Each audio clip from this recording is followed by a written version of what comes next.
Testing, testing.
Oh, hello, the internet. It's just about time for another episode of Hey, did you see this one? This is the pre-show, of course. We'll listen to some music. I'm over here chilling out Max, relaxing, all cool. Not shooting any b-ball because I'm here doing a podcast. We're waiting for our guest for tonight. We're waiting for my co-host. In about 3 minutes here, I am going to do the fan guessing game. So if you guessed the movie this week, you'll hear your name shouted out in the message. We of course weren't live last week because I unfortunately double booked, and sometimes life stuff has to come before the podcast that nobody watches, you know. With that said,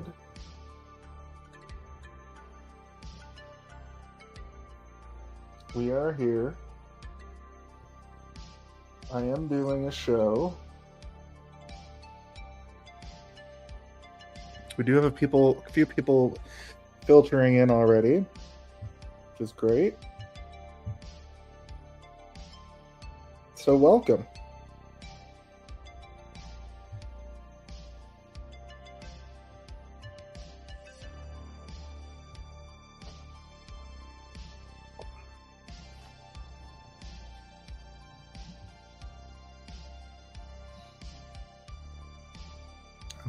I'm gonna do this. I'm gonna do this up. Actually, I'll wait another couple minutes because there's not many people that got it this week. If you believe that. What's up, Tim? Welcome. You're absolutely right. You're absolutely right. Time to get it on like Shaun. Oh, I see what you did there. Of the Dead. Little rhyme. A bit of a rhyme scheme. I see Nathan Taylor joined on Instagram but hasn't joined the main chat yet. That's our guest for tonight. And I haven't heard from Steven yet, but he will be here any moment.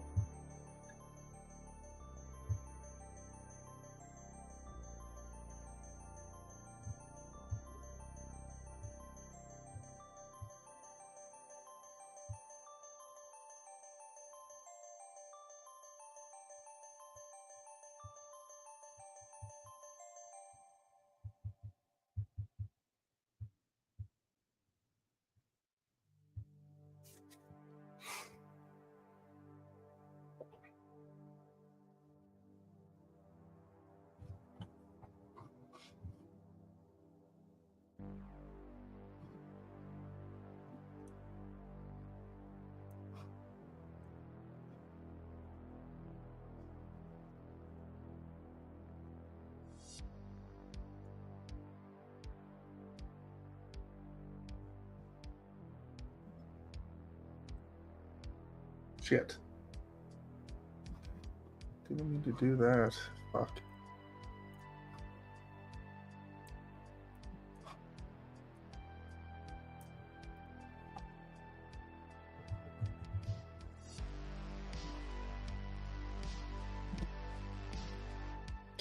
Don't stop thinking about tomorrow. Don't stop. It'll soon be here. That's right. That is right.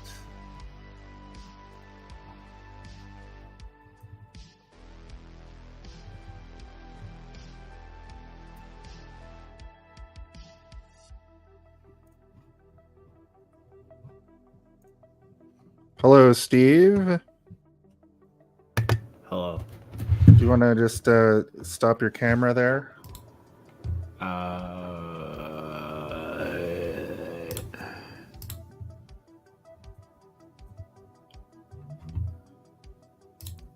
This man's in here just singing don't stop thinking about tomorrow. That's nice of him. It's nice of him.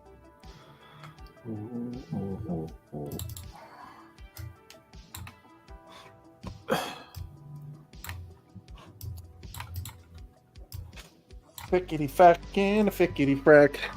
Okay, I'm gonna do the people's shout out. Incoming game. Get it? I get it. Reboot the reboot coming soon to a theater near you, baby. I'm gonna get water. I'll be right back.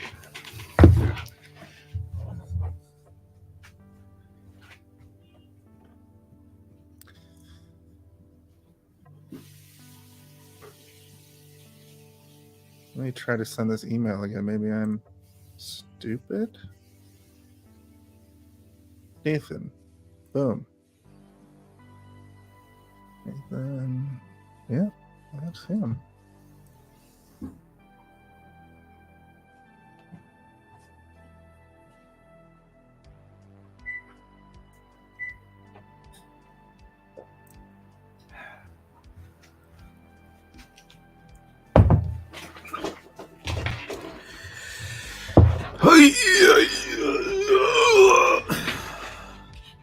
This brain's broken.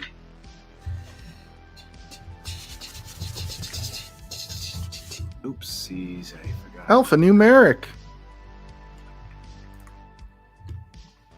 Yes, Tim, that's a great question. In fact, I'll address that now. Since I was unable to do the show last week, we're going to do a special end of the month jam in on Monday to the 29th.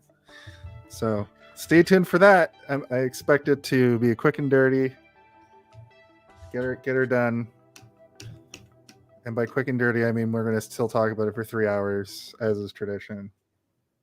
So wait for Nathan to try to get in here. You should send him the old invite-a-risky again. You can go your own way. Go your own way.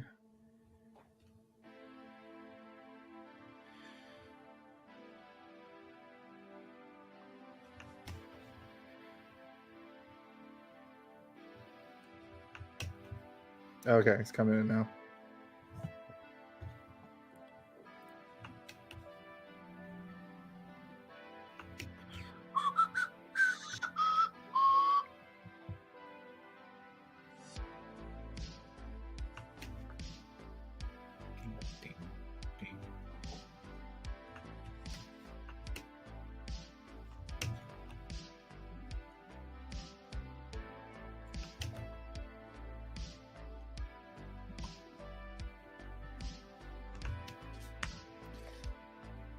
A shibby shay. How you doing, Steve? I'm alright. I've been editing a video all dang day. Classic. Yo.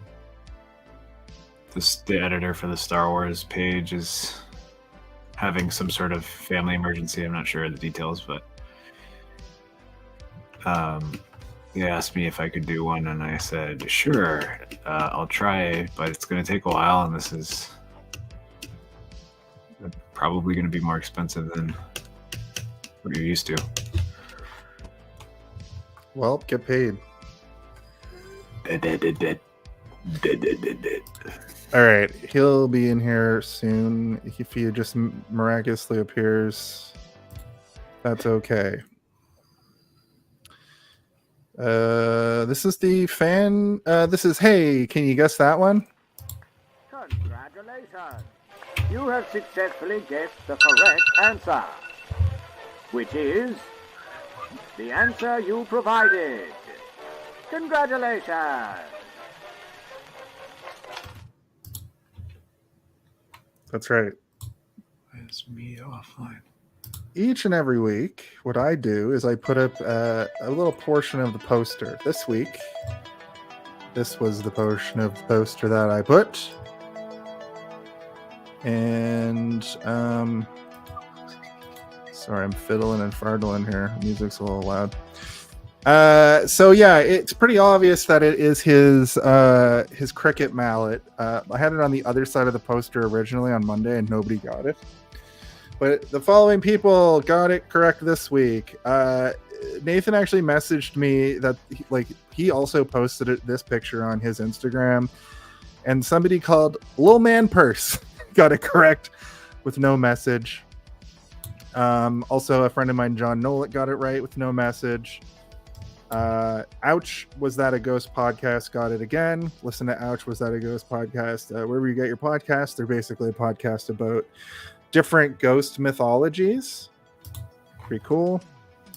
Oh, here comes Nathan Taylor now. So Nathan, can you hear me?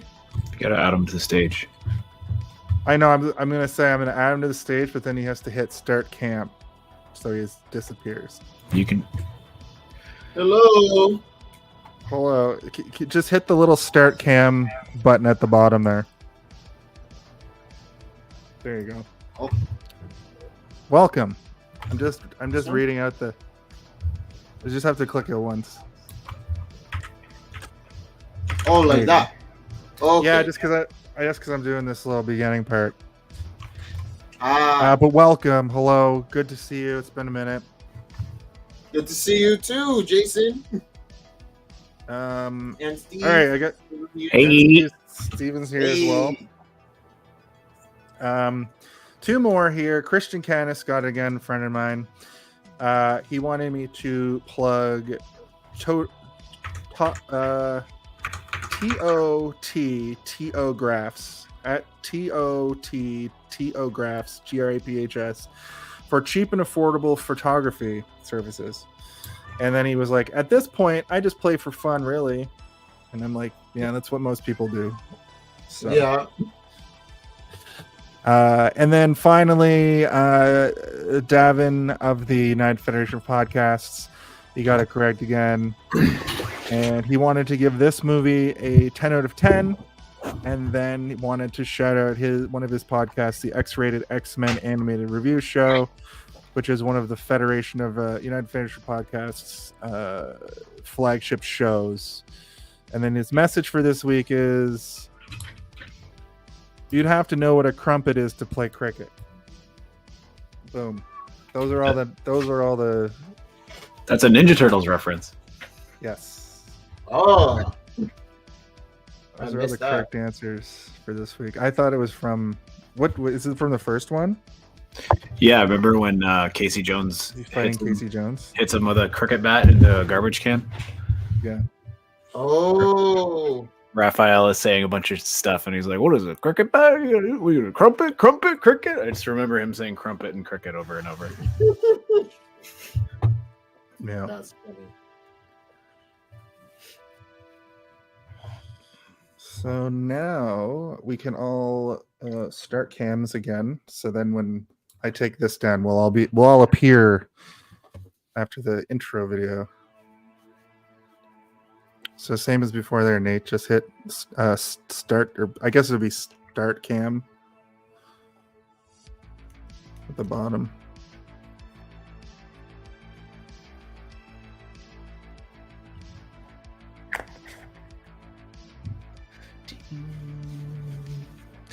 I'm talking to you, Nathan. Oh, I'm starting the cam.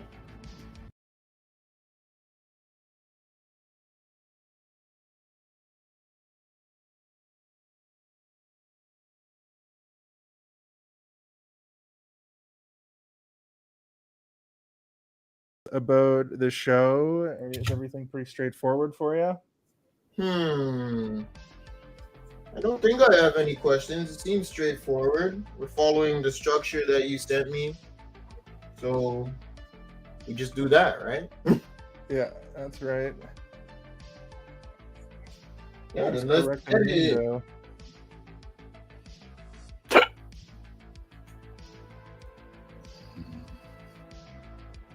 Cool. And I'll tell you what things are as we go and stuff. Yes. And how do you want me to introduce you? I was gonna say star of stage and screen, and then I was gonna mention your One Bite Nathan TikTok page and sketch comedy. Yeah. All of those sound exactly what I would have wanted. Cool. We do our research here on hot ones. I mean, hey, did you see this one? You're good. All right, tight. I need to close so many tabs. Oh my god. Too many tabs. Okay. Shaun of the Dead. Shaun of the Dead. I'm glad you picked this one. I wasn't sure we were ever going to get to do it on the show. Really? It's been on my list forever, but we didn't have like a proper theme.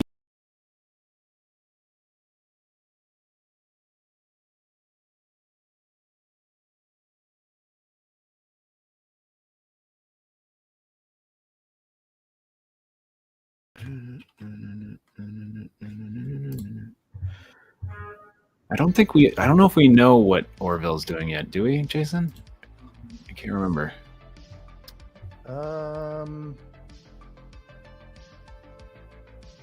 He's in the Grimoire, isn't he? Oh yeah, he's doing the next Freddy movie. Yeah, that's right. I'm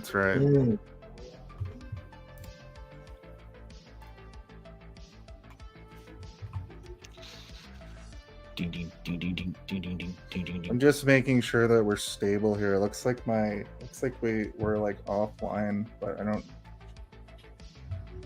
I don't know if we are or not. We're offline? Yeah, according to my chat room over here. Just gonna make sure that it's showing up on just things. Yeah, it looks like we live with all the chat. All right, do you guys want to do a podcast about the hit film? What were we doing again? Shaun of the Dead? That's right. Shaun of the Dead. Kill this music. All right, in 5, 4, 3. Gather around, freaks. We took a week off, I know, but it's Thursday night again. So gather around your internet fire and your internet radio. And we're coming at you with a brand new episode of Hey. Oh, shit. Do you have the shit ready? Hey, did you see this one?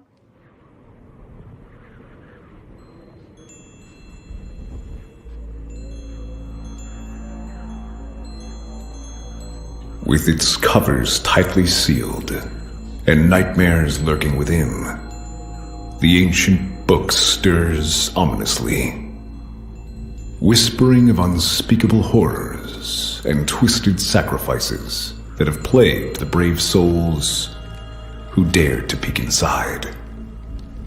But beware, for one of our sinister hosts has made a ghastly discovery.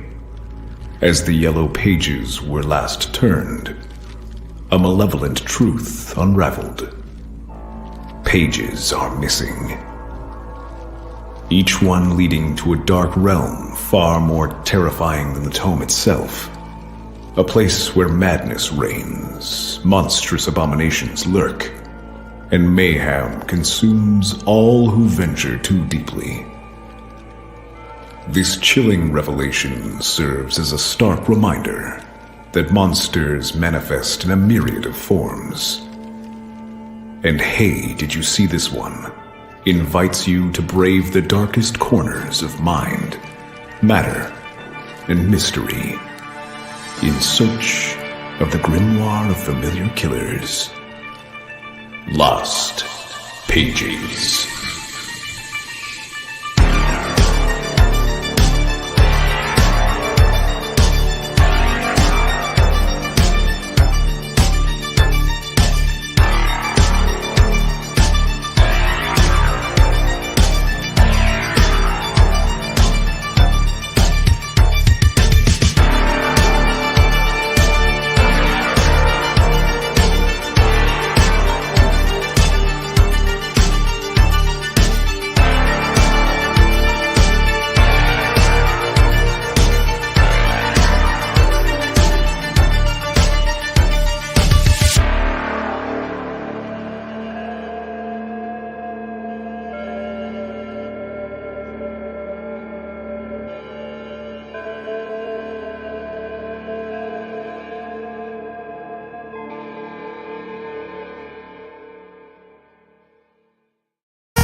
Oh, hello. It's What? It's That time was once again sick. to talk about things that go bump in the night. It's episode 143 of a little podcast that you. Well, whoops. How do you get it to go into the backgrounds? Jesus Christ. Just relax. I'll do it. You go to Okay, background. Stevie, take care. There, thank you. I'm a Luddite apparently. Yes, it is episode 143. We're off to a great start. The Grimoire is open, but some pages have fallen out. These pages range from spooky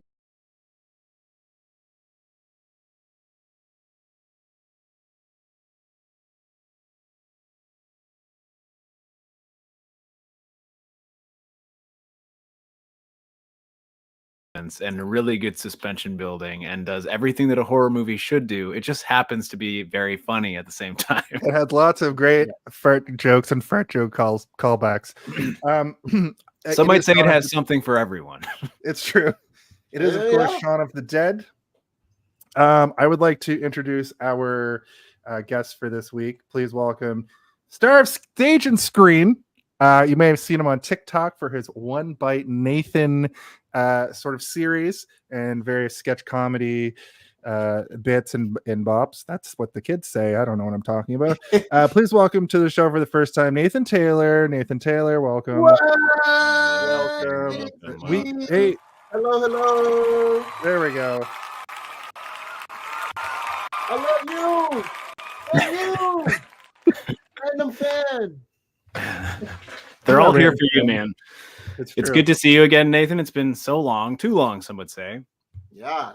But I enjoy your TikToks. I always comment when I can. When I have something clever to say, anyway. I appreciate the comments, no matter what they are. There was that one series you were doing with just your roommates. I think your group of friends. Yeah, it was kind of like a reality TV show. And I think it got a little bit of traction too because I was seeing it all over the place for a couple weeks. Yeah, and you're doing some new stuff now. I was looking at today. But yeah, it's good. It's good. Thank you for coming on the show. Have various things we do on the show here. I tried to wrap everything up on the pre-show with the fan guessing game as always, but I do want to, of course, let everybody know you can find us on all social media at Hey Did You See This One. And I forgot to shout out Wipeout Audio, who does a lot of our theme music stuff, so go check them out on YouTube. I just forgot to mention that at the top of the show. I am a little bit discombobulated because I set up a new screen that has the layout, and it's behind me. So if I'm turning my head fully, that's why. I'm sure we were all wondering why. Introduce guest. Check. It looks like you're looking at me. Very intently. That's hilarious. So episode 143, Shaun of the Dead, Lost Pages. Why don't we talk about our brief history with Shaun of the Dead? A brief history. Of course, the people asked for it, and they wanted the guests to go first. So that's right. Nathan, why don't you give us your brief history with Shaun of the Dead? Basically, the first time you saw it, what it means to you over the years, this and that. Wow. Okay. Well, brief history. The first time I saw it was today. um, I wasn't really like a horror movie fan, and probably around the time this came out, I was much younger, so I wasn't watching any sort of horror or zombie movies or anything like that. Um, Not knowing how much of a comedy this also is at the same time. It's still gory, but the watching of it today made me laugh and enjoy what was from this is like 2004. I'm pretty sure it came out. That's right. Yeah. Yeah, so I appreciated the comedy and the riskiness that they would take in 2004 that maybe is missed nowadays. Yeah, that's a fair assessment. So, like, you never got around to seeing it when it came out, eh? No, because I never watched anything horror or zombies growing up. Just in general, I didn't watch horror movies. We didn't watch them like as a family or with friends or anything like that. So my history started today. That's great. History Well, has to start somewhere, you know? That's It's true. gotta start. We've got lots to talk about this too. So I'm glad that it's fresh in your head. Super. World Mind is absolutely correct. It is one of the best edited films I've ever seen. There's a lot of really good stuff in there that we'll cover. Steve, your brief history with the film Shaun of the Dead. I saw this movie in theater when it came out on the first day it came out, or the opening weekend at least. I remember seeing the trailer for this and having no idea who the people in this movie were. They were not famous in the United States or Canada at the time. So I just remember being very intrigued by the trailer because I hadn't really horror comedy was not something that I was familiar with, and the trailer did such a good job of making me comfortable to go see a horror movie in theaters. I never really saw them in theaters around this time. This was when I was watching them at home, when I had the ability to stop it if it was too spooky and too scary for me. I was still fairly young, so I was not seeing horror movies regularly in theaters at this point, but I was starting to dip my toe, and I was excited. I was very excited for it because again, I hadn't really been overly steeped in anything horror comedy, and this looked like it was kind of up my alley. And it was also when I was really starting to first get into zombie stuff. Like zombie stuff was big in the year 2001 to like 2008, and then it really went into mainstream with like The Walking Dead and stuff, where everybody had zombie mania. Everybody's walking around loving zombies for a decade. But this was just before that, when zombies were kind of on the uptick, but not as big as they became. But yeah, I saw it in theaters and I was blown away. I was shocked at how good a horror movie could be. I always kind of considered them to be like, there wasn't such thing as like a prestige horror movie without it being like a thriller or one of the big tentpole franchises, and they were always kind of hacky or whatever you want to call it, B-movie material. And then watching this, I was like, this is one of the best movies I've ever seen. And I walked away just being obsessed. And I ended up like, looking into who Simon Pegg was and who Edgar Wright was. And, they still weren't even doing that much outside of television at this point. But this was kind of the jump off point for them too, which is exciting because they went on to make a trilogy. A trilogy that has nothing to do with one another. They're all individual films, but they're technically considered a trilogy. All three of them are great. But yeah, that's my brief history. I saw it in theater and I loved it. Wow. Yeah, Cool. I mean, for me, I didn't see it in theater, but I definitely. So, like you, Nathan, I've talked about this on the show a million times. As we do more horror, I understand that horror isn't the horrible thing all the time that I thought it was when I was a kid. When I was a kid, I'd Mhm. go into like, the video rental place and look at the covers of the horror movies and be like, I'll never be able to watch something so scary. But then, you grow up, become an adult, and a lot of it is just like your perception of the suspense. But for whatever reason, and just to give you some more context, I watched The Walking Dead as it like came out, and it just slowly desensitized me to the point that now I can handle pretty much anything. It's not a big deal. Right. But this film, when it came out, for whatever reason, I think the fact that it's got a lot of comedy.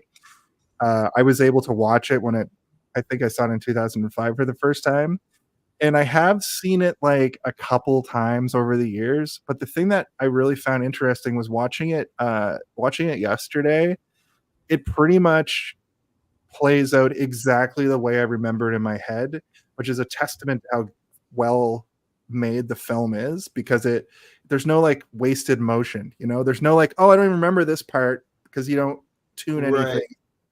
You just it goes from beat to beat to beat, and everything is so vivid and imaginative, and it's Edgar Wright's first like major motion picture, right? Is it his That's first? crazy. Um, It's so imaginative. yeah, it's his first movie, I think, that was released globally. Let me just double check. Yeah. Oh my I mean, if we want to talk about him a little bit, director talk is the next segment, and I don't think we've ever done it Edgar Wright, so we should talk about him a little bit, I think. He did a lot of music videos and television before this, but yeah, I think this is his first movie. I even remember the trailer, it being, I think it was a Searchlight movie, because movies that were, set in England with an American cast, or sorry, an English cast, like a movie that had nothing to do with North America, even in 2004, it would still get a small release, because they're like, nobody knows who these people are, nobody knows who the director is, nobody cares about England in the United States, so we're not going to give it a huge release here. And we had to go to like a specific theater to see it. I remember it wasn't playing everywhere. So yeah, it was. But and then after this movie, every single one of his movies gets like a marquee release. Yeah, afterwards, absolutely. Do you want to hit the director talk sting? Oh right, yeah. Sorry, my tabs. I got too many tabs going right now. All right. Quiet on set. Are we rolling? Okay, let's shoot this piece of Sound. Speed. Action! Right. So we have a bunch of those, so get ready. I love it. That's awesome. You've got red on you. I forgot to wear something with red on it. I realized today I don't own any red clothing. Yeah, Nathan has so much red on him. Yeah, I got a lot of red on. Yeah, right. So Edgar Wright is, of course, the director of this film, and like Steve was saying, he did mostly TV. If I recall correctly, he did the television show Spaced, which basically has the same cast as this movie, where a bunch of similar people, including Nick Frost and Simon Pegg, and I believe his like ex-girlfriend, who's in that alternate crew, is from that show as well. Pretty much the entire cast of Spaced is in this movie in some capacity somewhere, if not the main group, And then there's an episode. I watched Space back in the day. The show was like, it started in '99, and it was like 2 or 3 seasons, and they were short. Those British short seasons. And there's an episode where they actually have they fantasize about them getting attacked by zombies. Yeah, they're playing Resident Evil 2, I think, and they go into like basically a zombie episode, which was the template for this movie. Actually, they exactly making that they decided to make this, which is great. And then this movie, along with there's 2 other movies, Hot Fuzz and what's the third? The World's End are sort of a trilogy. They have like a what is it called? The Mileto trilogy, I think. It's the ice cream bar that they eat in every. It's like an ice cream bar. Right. Cornetto sorry. trilogy. What did I say? Mileto. Mileto. Yeah, there's the ice cream is in all 3 movies in some way. Hot Fuzz is probably top 5 favorite movies of all time. Like, it's up there for me. I rewatched that movie all the time. I love that movie so much. Like this, it's like super tight. There's no fat. It's trimmed. It's like breakneck pace. Anytime you're breathing, there's still tension being built in some other capacity, whether it be camera work or music or just what's just like the narrative unfolding on screen. It's great. If you haven't seen, have you seen Hot Fuzz, Nathan? I have not. Yeah, you I should feel like I've seen parts of it. Like, I remember when that movie was coming out, and I think I wanted to watch it. I feel like I was younger. Mhm. When was that? 2007. So I was pretty young, and wanting to watch it, my parents didn't let me. So there was a lot. Well, you can watch it now, Nathan. You can watch whatever you want now. I know, but there's so much to watch now. It's crazy. It's true. And I'm playing video games, so yeah. When you find the time, what I do is I watch movies and play video games at the same time, like a psychopath. That's what I do as well, because my attention deficit is just fucked from. Yeah, I need my Switch in hand and a movie on the screen. Yeah, you can get through a lot of movies and TV shows if you're playing a game that has a lot of like mindless like grinding or like sports games and stuff. Yeah, or like racing, just Zelda. things that you don't have to pay attention to really either, and you get a lot of information from both. But what's interesting with Edgar Wright is he makes these like really like weird and different films. He made the Scott Pilgrim versus the World film based on the comics. That's a fantastic movie. I love that one. He made Baby Driver, and he made Last Night in Soho. And I think of all of these movies, the only one I haven't seen is Last Night in Soho, which I hear was not one of his best. But it looks pretty interesting. I think you saw it, Steve, right? No, I actually haven't seen it either. Yeah, I haven't watched that. I've watched Baby Driver. I really liked Baby Driver. That was interesting. Baby Driver's fantastic. There's also no reason I haven't watched it. It's just I just never got around to it, and I didn't hear enough buzz about it, I guess, is the main thing. It came and went, as I recall. Even Baby Driver, it took me a while to get it to like just watch it, and I think it honestly has to do with the fact that like I love his Nick Frost Simon Pegg movie so much that the fact that they were absent made me be like, well, I don't care then. Not that I think that I think he's an amazing director, and I've liked everything he's done, but those two together, directed by him, is just like it's amazing. You need the combo. I need the combination. Yeah. There's sort of in my opinion, there's sort of an unofficial movie in this series. It's not directed by Edgar Wright, but has a similar energy, and it's the movie Paul. No, these two characters. Oh, he did Paul. No, he didn't do Paul. It's a different director, different writer, and everything. It was written by Simon Pegg and Nick Frost, but it has the same kind of energy as these. That energy there. It has more of an energy that's closer to like a Seth Rogen film, because more like a Seth. Yeah, it is a Seth Rogen film. It doesn't feel like these movies at all. Like the editing is what makes these movies feel like they all exist in the same universe, even though they the characters are different, being played by the same people. And also just his narrative style is, again, it's like so tight, and there's no, like I said before, there's no fat. It's just like it moves from scene to scene, and every single scene is giving you important information. And not to say that there's like no room to breathe. It's just that even in the moments where you're breathing, it's giving you small bits and pieces of information that will then come back later, or character development that is important later on. Like the moment where in this movie where his old friend runs into him on the street, and she says, like, oh, I'm so glad that at least someone made it. And then like at the end of the movie, she says that same line to him again. And there's so many moments of that kind of duality throughout the movie. It's great. The callbacks throughout the whole movie are a very good touch. I was gonna say his ability to pay off a foreshadow is expertly showcased in this movie specifically. I've seen this movie probably 3 or 4 times now. I've only seen Hot Fuzz and World's End once, and I've seen Scott Pilgrim probably 10 times. And it has similar editing elements, but it's based off source material, so he didn't stray from it that much, except he kind of changed the ending, because the comic book and the movie came out at like the same week. So the Brian Lee O'Malley, who made the comics, sort of adjusted his ending to sort of match with Edgar Wright's vision and vice versa.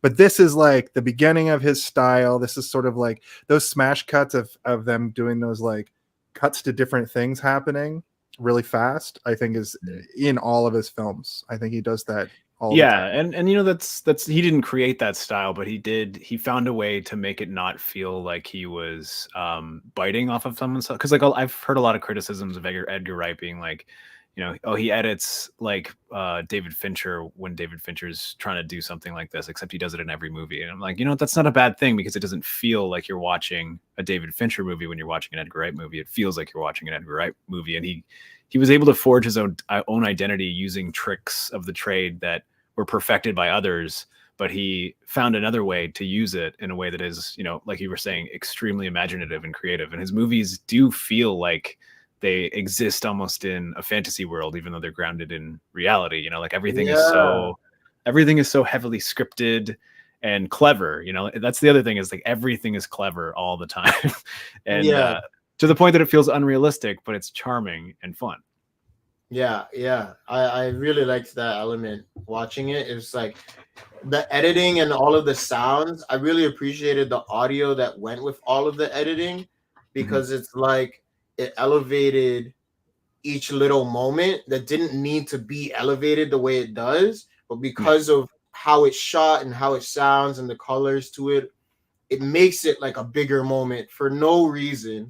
Yeah. But it now stands out, like all of these small things. So it's that same idea of, oh, nothing's wasted. There's no motion or moment wasted. It's just everything is sick. Yeah. Even like very the succinct way to put it. It's all very like just like good, and it's fucking dope. Yeah, I mean, to further that point, even, you know, the typical opening credit sequence that you see in a movie, where it's just sort of like establishing shots or panning shots of the town to like show you like, this is the town. Like all of that is used as well to be like, here's this kid playing soccer, here's this guy cleaning his car, here's this old man dealing with the trash. All of that. Yeah, they come back again when he's doing his first round about the neighborhood. Then they come back a third time when they're all dead. And it's like he uses those moments to be like, I'm going to show you something 3 different times, and 3 different times they're going to be different. And then obviously one of them is going to be super different. And that's almost like rewards like secondary and tertiary watches of the movie, because you're noticing things that you didn't notice the first time, because there's so much to take in. And even stuff like the cleverness of him getting up and sitting down on the couch to play video games, and like the TV screen, you don't see this screen, you don't see what they're playing, you just hear the noises, and you hear like, player 2 has entered the game, and he's like, don't you have to go to work? Player 2 has exited the game.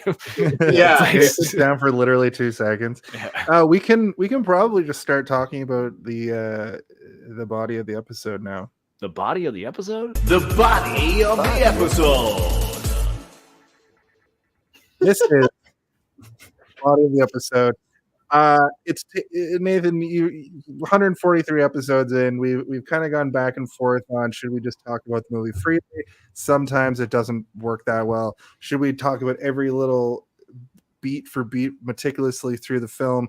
That gets a little long-winded. I've devised a plan.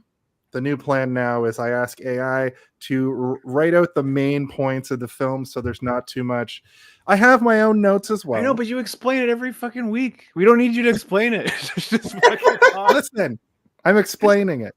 Anyway, the first act is essentially establishing the characters and relationships of the film. We get to meet all these characters, and the first scene that we get is Sean, Liz, Ed, David, and Diane are at the Winchester, and we sort of get the whole idea that Liz is frustrated with Sean's lack of ambition and his dependence on his best pal Ed.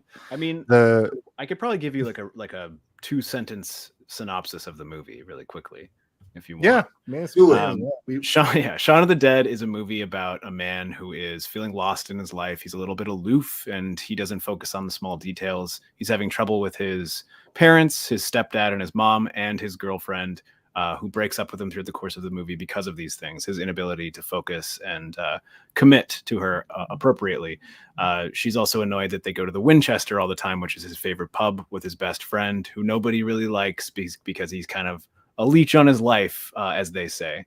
And during this tumultuous moment in his life, a zombie attack happens, and then he and all of his friends and loved ones have to figure out how to survive, and they end up at the Winchester in a final standoff with the zombies. Everyone Sweet dies. irony. Everyone dies except for him and his ex-girlfriend, who becomes his girlfriend again, and they live happily ever after with his friend Danny living in the shed as a zombie playing video games for, I guess, all eternity. Eternity. Until he dies a normal human death. And and joins him in there. Yeah. Gets bit by accident by his best pal Ed, who's a zombie. But that's all the way to the end. This movie starts out with so one of the great things about this movie that I really forgot, the one thing I forgot was the soundtrack is outstanding.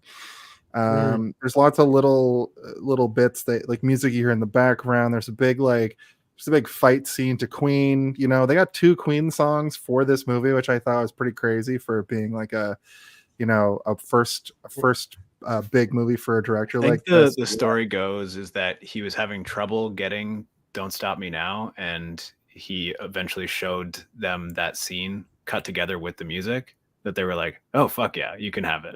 This is great. Right. I'm sure they probably still had to pay for it, but they were like, this is outstanding. Yeah, they probably gave him a deal, because that would have been expensive. Brian May was just like, hell yeah, man, that's keep us relevant. Well, I mean, that scene specifically, it's like the way it's cut. Again, the editing in this movie is amazing. It's shot like it's a music video, and I mean, Edgar Wright experience in music videos. He doesn't just like want to have the song in there for the sake of having it in there. He's like, I want to make an entire fight sort of dance choreography where they're like all hitting with pool cues at the same time to the beat of the music. And it's like, it's almost like the people in the movie they get into rhythm because of the song. Like they start to get into rhythm. You can hear the rhythm of the sticks hitting from each person, and like all of the movements that are happening between the whole song is all within the rhythm of the song. It's like adding more to the song with the action. Yeah, the song is adding to the scene, and the scene is adding to the song. It's great. Yeah, it's everything so complementary. It's actually crazy. I love that the ability to use music in film like that. Sorry, what were you gonna say, Steve? No, I was just gonna agree. I was just agreeing with Nathan, and then you started talking, and then I guess you didn't have a full thought. No, that's a new crutch I'm working on. It's what? Sorry, see what? What'd you say? What'd you say? What? Huh? What? Yeah, well, I mean, so the movie opens with Shaun and his girlfriend having a disagreement about their familiar ties and their friendships. And basically, Shaun doesn't like her friends, and she doesn't like Shaun's friends or friend. Yeah. I don't know if Shaun has any other friends other than Danny. Have you guys ever seen Sarah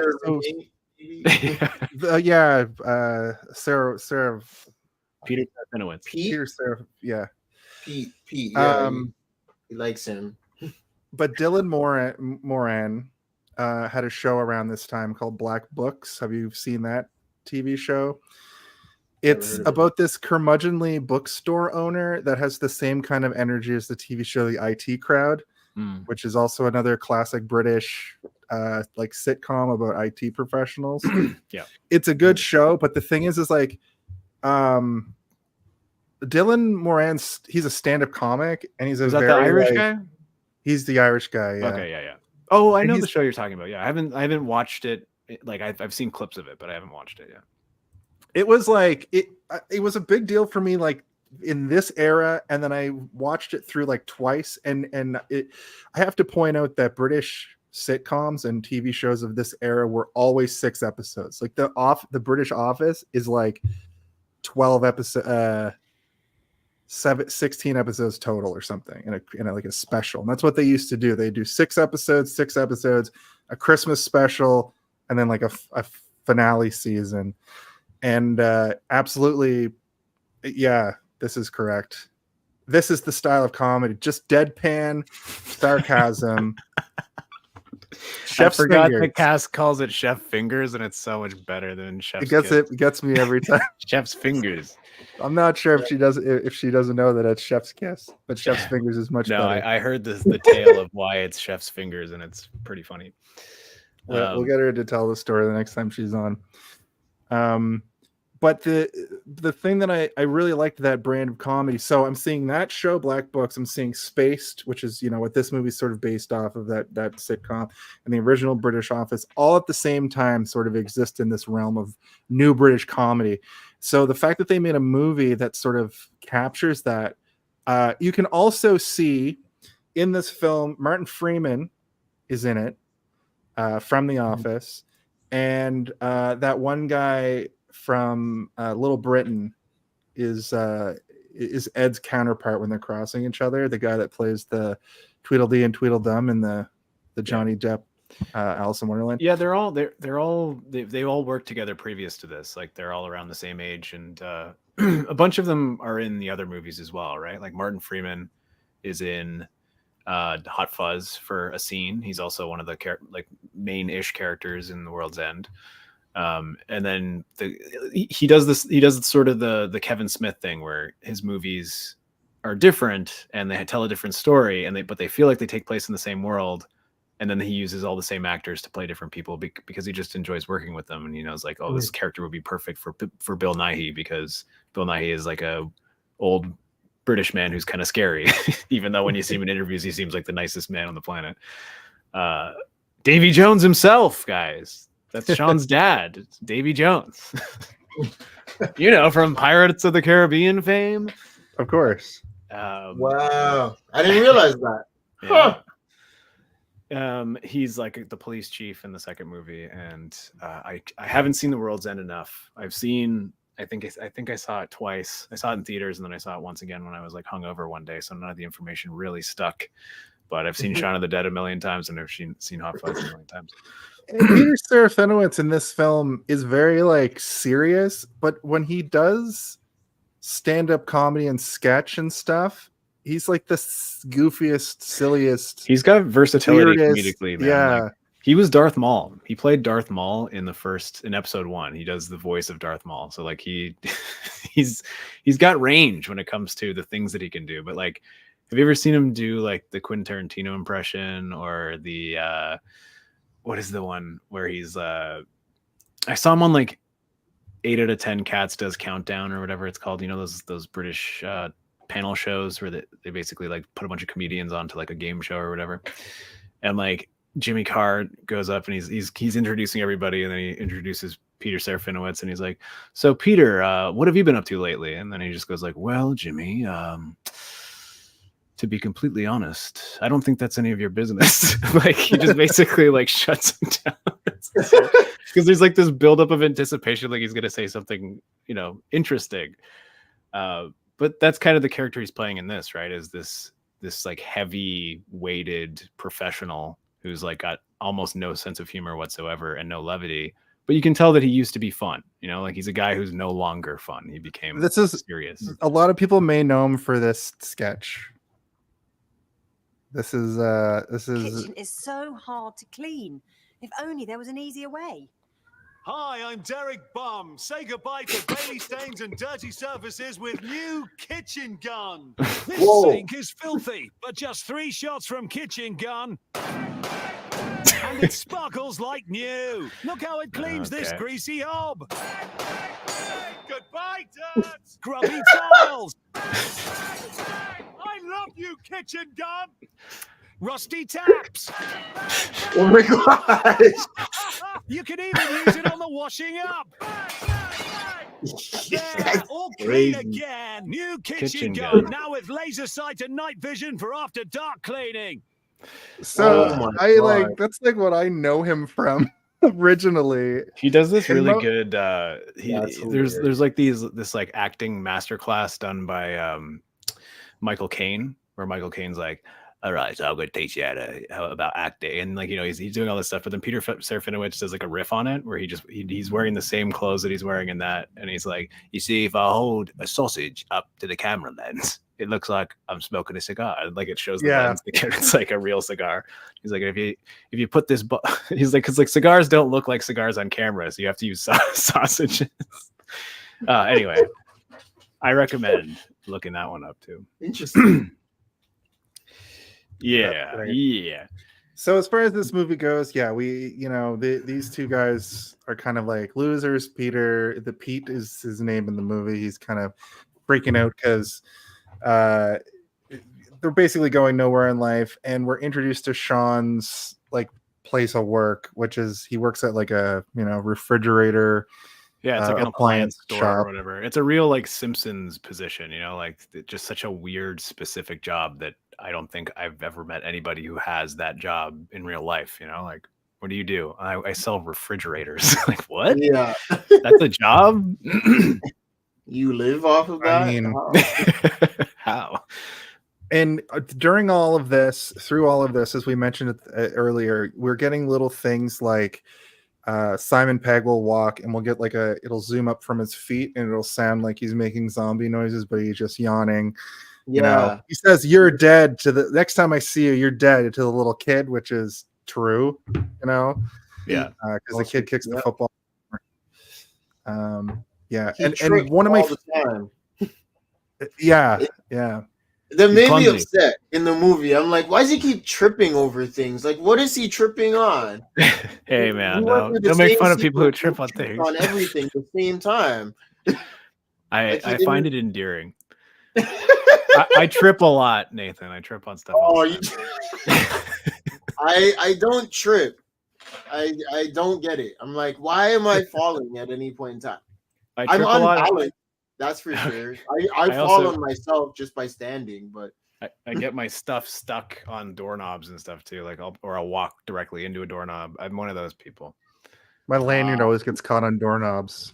I have a lanyard on my keys. one of the pools.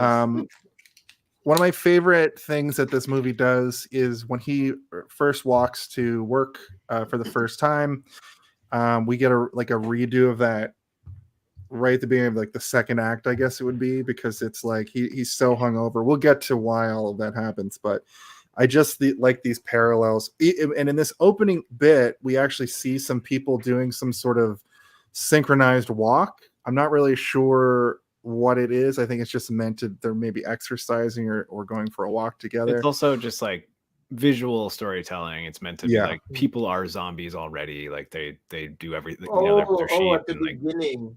It's Yeah. when the title screen or the title card Yeah. is at the bottom of them, right?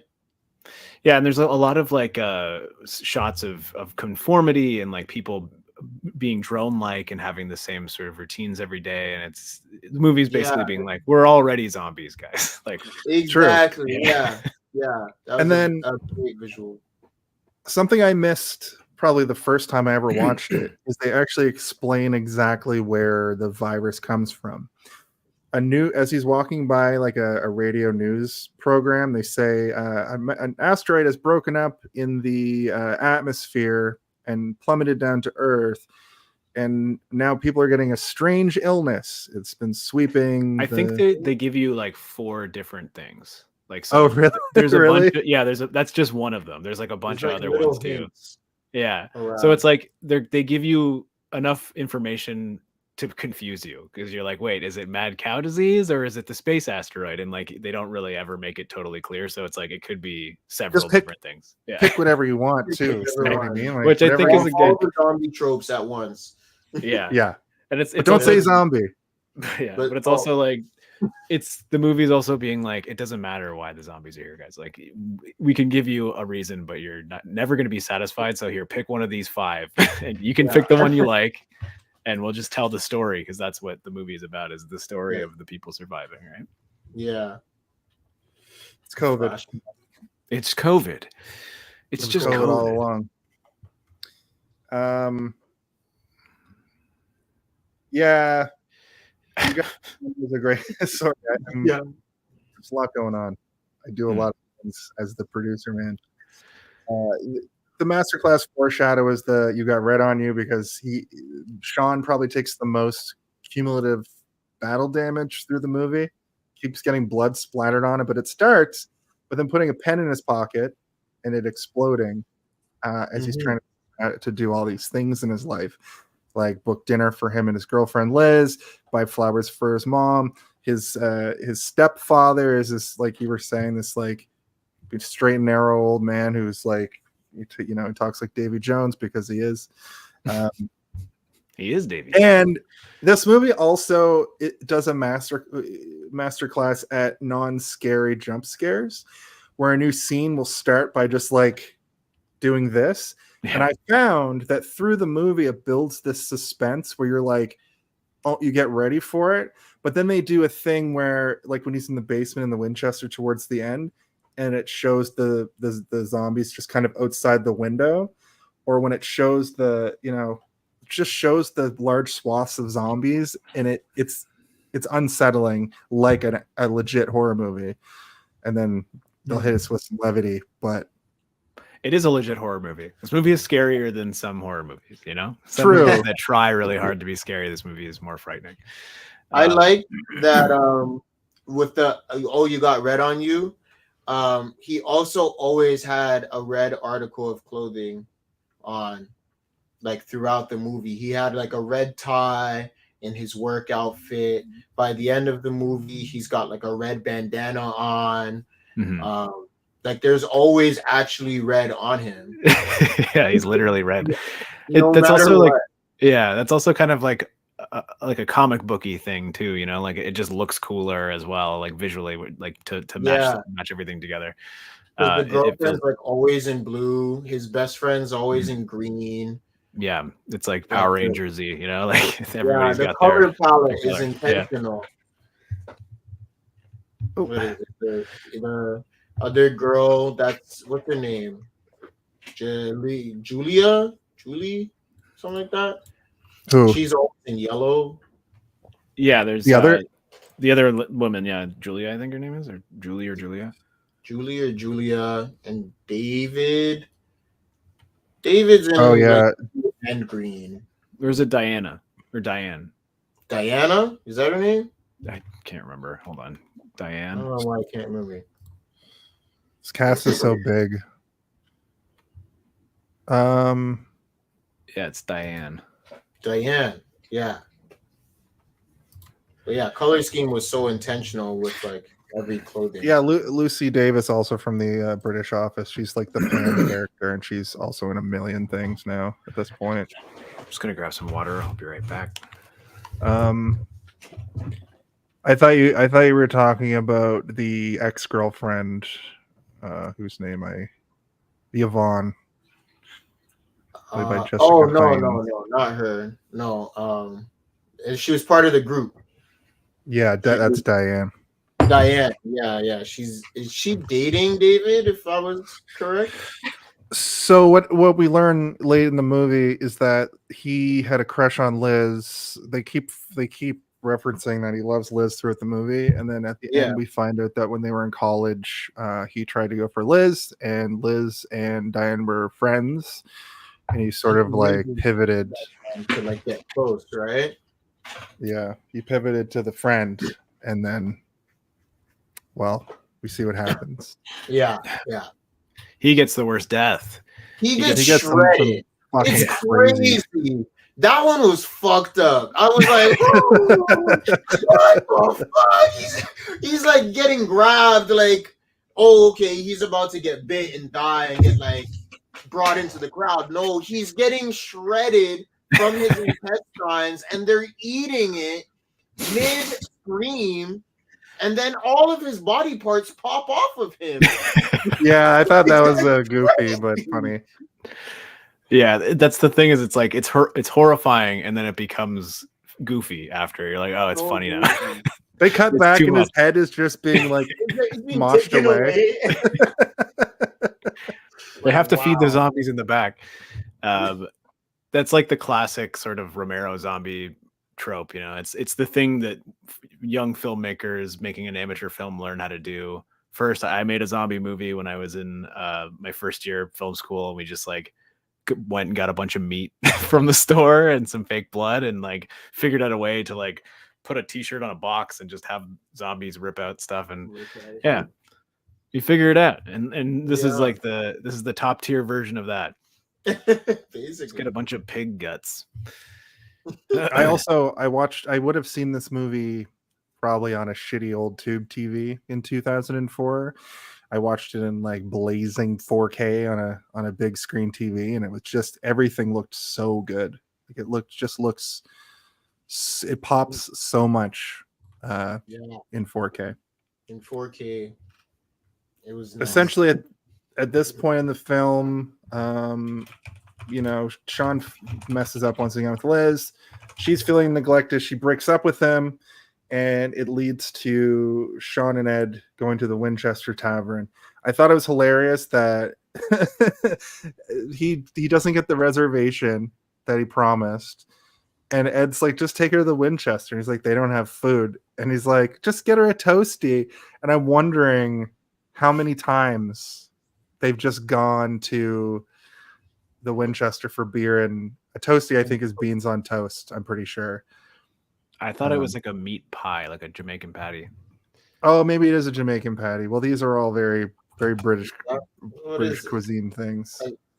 I thought it was just like toast, and I thought that was awful. I'll look it up for you guys. What is a toasty? I think it's just grilled. It's a grilled cheese sandwich. Literally, just grilled cheese. Toasties are paninis. You learn something every day. It's better a grilled cheese, like for their that's what you're saying. 3-year anniversary. Yeah. The anniversary. Get her some beer and a grilled cheese. She'll be happy. My wife would be happy with that, but we've been together for like 12 years, so better than nothing. This is a good point, Luna Divinare. Or Divinaire. I still haven't asked you how to pronounce that properly.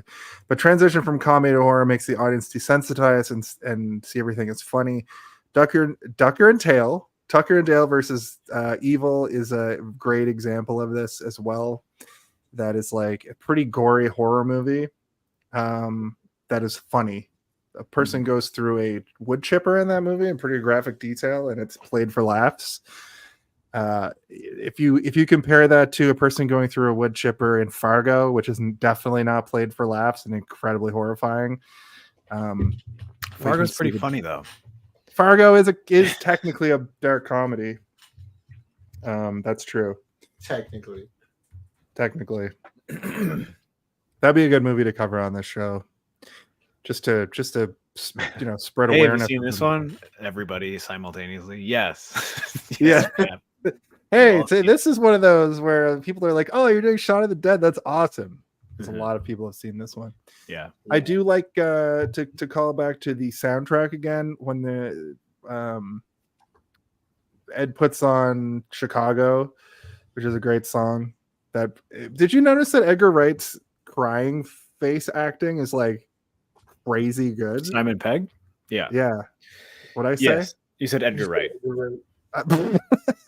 Yeah, Edgar Wright shows up for 10 minutes. And Simon Pegg is I don't think he's in that movie, but he is in Hot Fuzz. He plays a crime scene detective who is in a full scrub with a mask on, so you can't see him. But it's a very funny joke where Simon Pegg goes up and he's like, "Joanne, I think I have to tell you something important. I think it's time we break up." And then he's talking to a person in a full scrub, and then it's like, "I'm not Joanne." It's like so funny. Wow.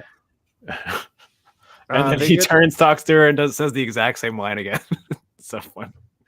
So funny. They get trashed. They get drunk as hell, or pissed, as the British say. Mm-hmm. And Ed is basically like, let's party all night and then go get a quick breakfast and then come back and keep drinking. Keep going. Simon Pegg's like, Sean is like, I have a life. I need to win my girlfriend back. As they're leaving, we're getting to the home alone of it all for me, which I'll explain in gory detail for you at the end, Nathan. But basically at this point, we do see our first zombie. Well, technically second zombie. So when they enter the Winchester, there's two people making out. Yes. But we find out as they're leaving that it was just a person eating another person for the whole time they were drinking, which I thought was crazy. And you see the head fall off, like out of focus. Like, gross. Like, snapped off. Yeah, the sound design there is too. It's so wet sounding. Like, yeah, it's like, that head is gone. And they're singing a song. I'm not sure what song. I'm sure if I heard the real version, I'd know it. But they're White singing a Lines? song. Yeah, The song that they play right afterwards at home. Oh yes, okay. Yeah. And then they're singing this song, and they're using the zombie growls to be part of the chorus, which I thought was a funny little bit. They go home, they keep partying. Pete's up, pissed off. He's like, I have to work tomorrow because everybody's sick.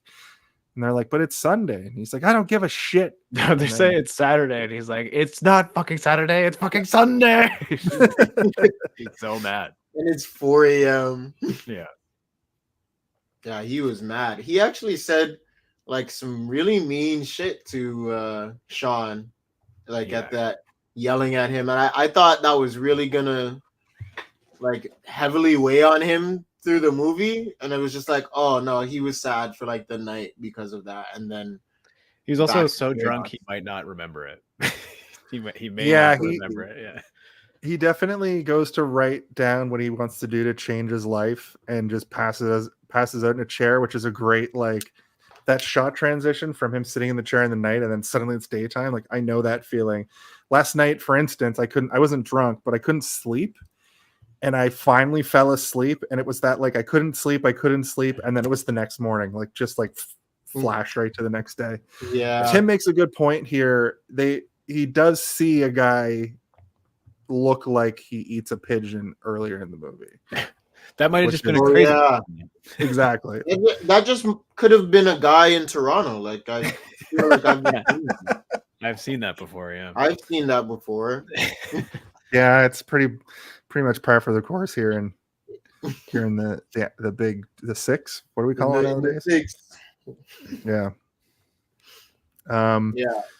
People look like they're going into zombie mode on the bus, like very early. Yeah, they're all coughing and wheezing. All the coughing, and they're just like all drained. They all kind of have the same face and the same like clothing, same hairstyle, all of that.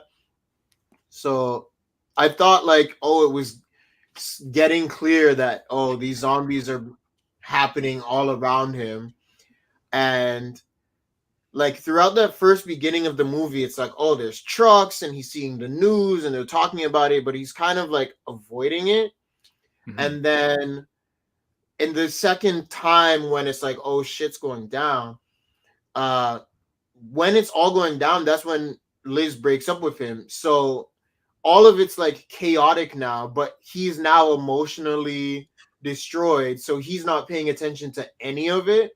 When in the beginning of the movie, that's all he could see and notice. Like everything's weird and he's noticing everything. I thought that was a cool juxtaposition of like his mental state lets him see these things in the world and then not at all.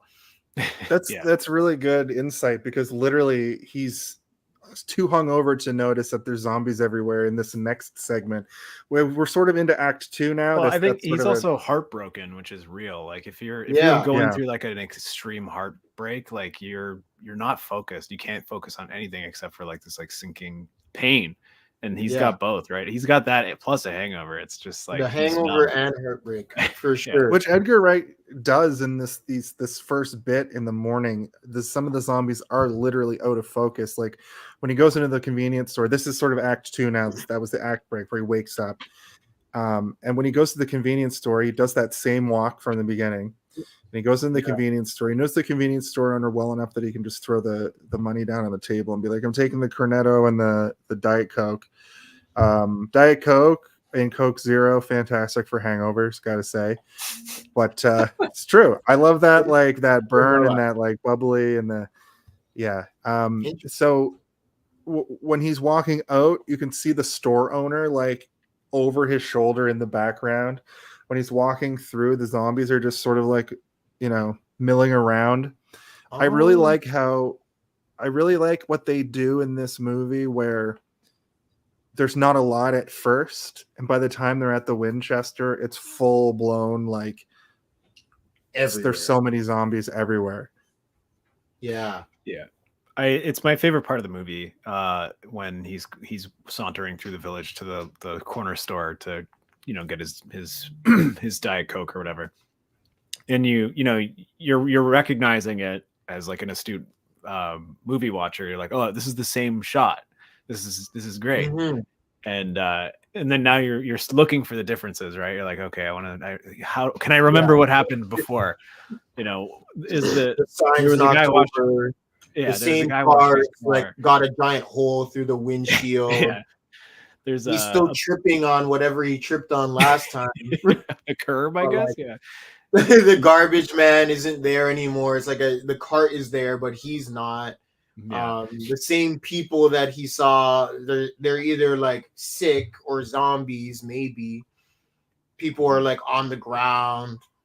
And then, just in case you weren't paying attention, there's a giant bloody handprint on the door of the fridge, and you're like, okay. He's like he like slips on the blood on the floor a little bit too. It doesn't even like register. He doesn't. I look thought alive. I thought he was gonna say a line like a little bit early for Halloween decorations. I thought that would have been a funny little, but I guess No, he doesn't. Really this movie's talk too to clever himself. for that. It's too clever. It's too. He's not. But Yeah, then he they doesn't really do talk to stuff that himself. is like they do stuff that I love, which is like, so like the last line before he passes out and wakes up is like his mom leaving a message on the phone or whatever, right? Like, she's like, I know a lot of people don't eat meat these days, and then it just like cuts to the next day, right? And I'm like, this is something that it's like so on the nose, but it's also so funny because you're just like, okay, we're just setting up for what's happening now. It's like, this is it. This is the light switch. When he goes home here too, he's channel surfing, and the people on the previous channel or their sentence would end with a new sentence, and it's telling basically what is happening in the movie right now, which is a really People interesting being way to sort eaten alive. yeah. I like that. That's just every like single word was a lead into the next channel. Yeah. And Well, I have a question for you guys. Have you guys ever been so hungover that you could possibly miss a zombie apocalypse? Me personally, I think there have been times where I've been walking home from like a friend's house, just like can't even open my eyes, and you're kind of like people will bump into you, and you don't even like. I've been that hungover. How about I've you? been so hungover that the facial recognition software on my phone didn't recognize my face. Oh my gosh, that's pretty crazy. I thought you were going to say in your brain, and I was like, yeah, I can see like you not recognizing somebody because your eyes are all fucked. But yeah, that's nuts. I don't think I've been that hungover. I've been so hungover, my mom thought I was traumatized. She asked me. She's never asked me anything like that before. Are you traumatized? Are you traumatized? Are you okay? Why do you have Maybe. trauma in your voice? Oh, yeah. Oh, well, I shouldn't have had those last 6 shots last night. Those are the trauma shots. Yeah. I just can't tell you what I was doing last night, Mom. Why do you have trauma in your voice? Don't worry about it. I'll be fine tomorrow. That's kind of a real thing in my household where like me and my mom both do this thing where when we're hungover, we try to pretend we're not, even though it's so obvious because we're like this. But we're so stubborn. We're like, oh, I'm not hungover. I'm just tired. And my wife is like, you drank 12 beers yesterday. Yeah, you can't look me in the eye right now because you're still kind of drunk. One of your eyes is party closed. like yeah. I don't party like that anymore. But that line, you have trauma in your voice, just hit me like a ton of bricks. Yeah, that one was a big one. I was like, whoa, why would you say that, Mom? We just have dinner and I go to bed. Like, it's fine. I think this is about the point that they encountered their first zombie. It's a realization of there could be something amiss with the, Shaun and Ed are finally realizing something's up when a woman is in their backyard who they think is drunk.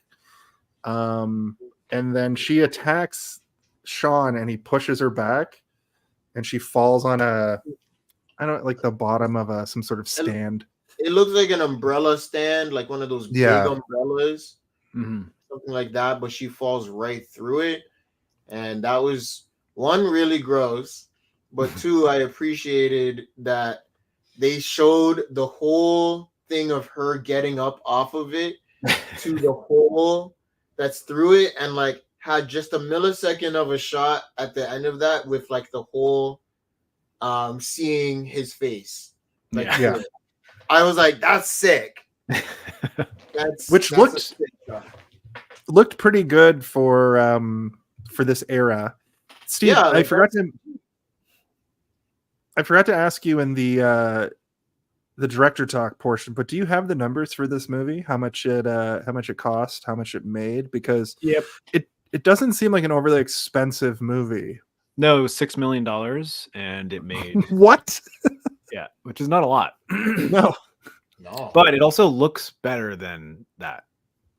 You look at movies. There's digital squibs and stuff in it, like there's stuff in it. But it still looks great. And I mean, the end is kind of like it's shot comedically and doesn't feel like an action movie. It feels like they just got a bunch of people in costumes to line up in a line and they just fired off squibs for 20 minutes or whatever and filmed it. Yeah. But it doesn't matter because the money is on screen. Everything looks great. Like they pinched every penny, in my opinion. It didn't make a lot. It only made 40, but it was still enough for them to consider it a hit and let Edgar Wright continue making movies. Yeah, it makes Edgar Wright a hot ticket in Hollywood to give him a little bit more money and see what he can do with it. And that's where we get Hot Fuzz. I imagine there was a bit more money put into that.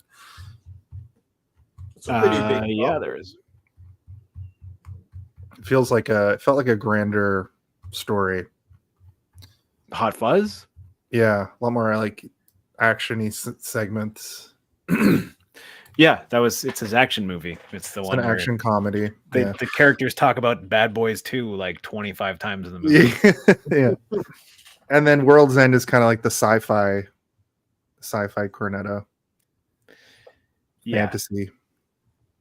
I mean, they're also all dealing with something on a grander scale, right? Like thematically.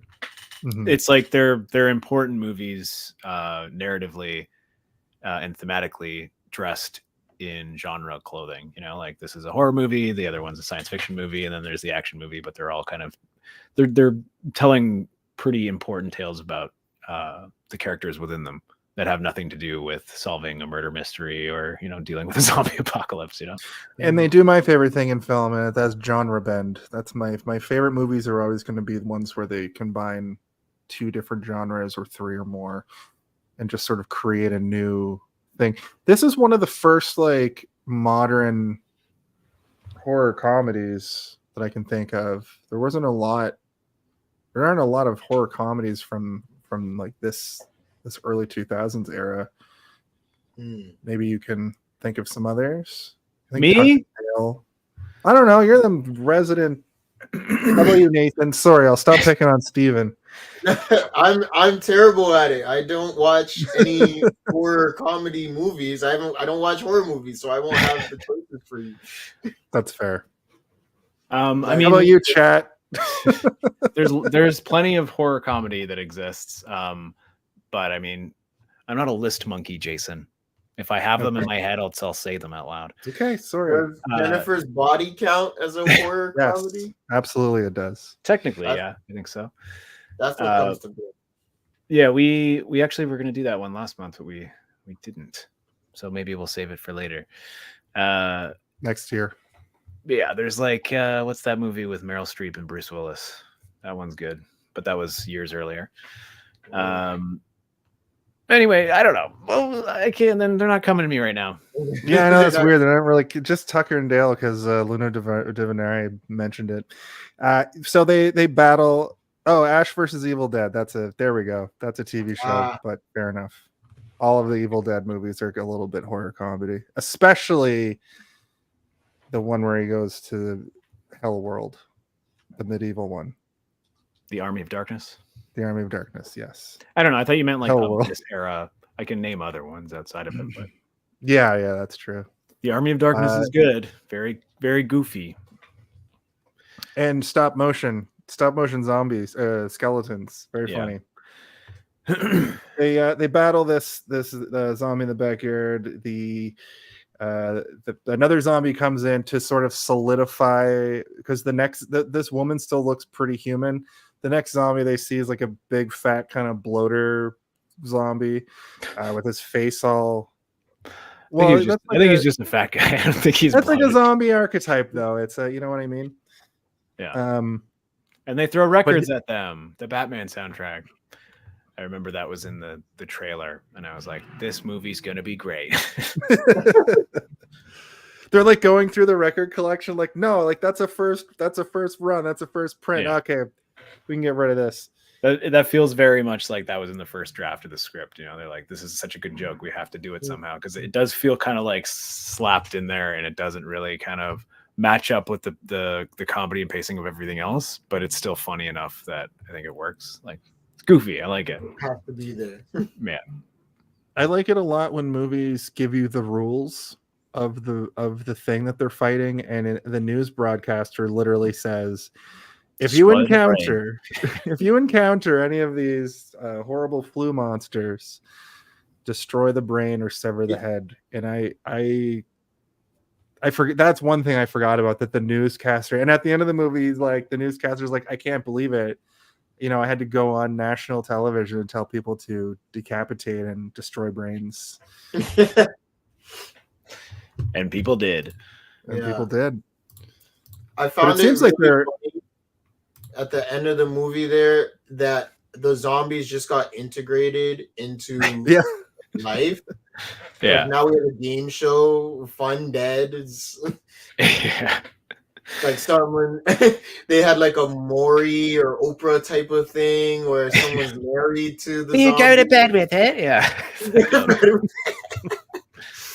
It's like that is what would happen, honestly. If we just got zombies at some point, we'd find a way to make it part of life.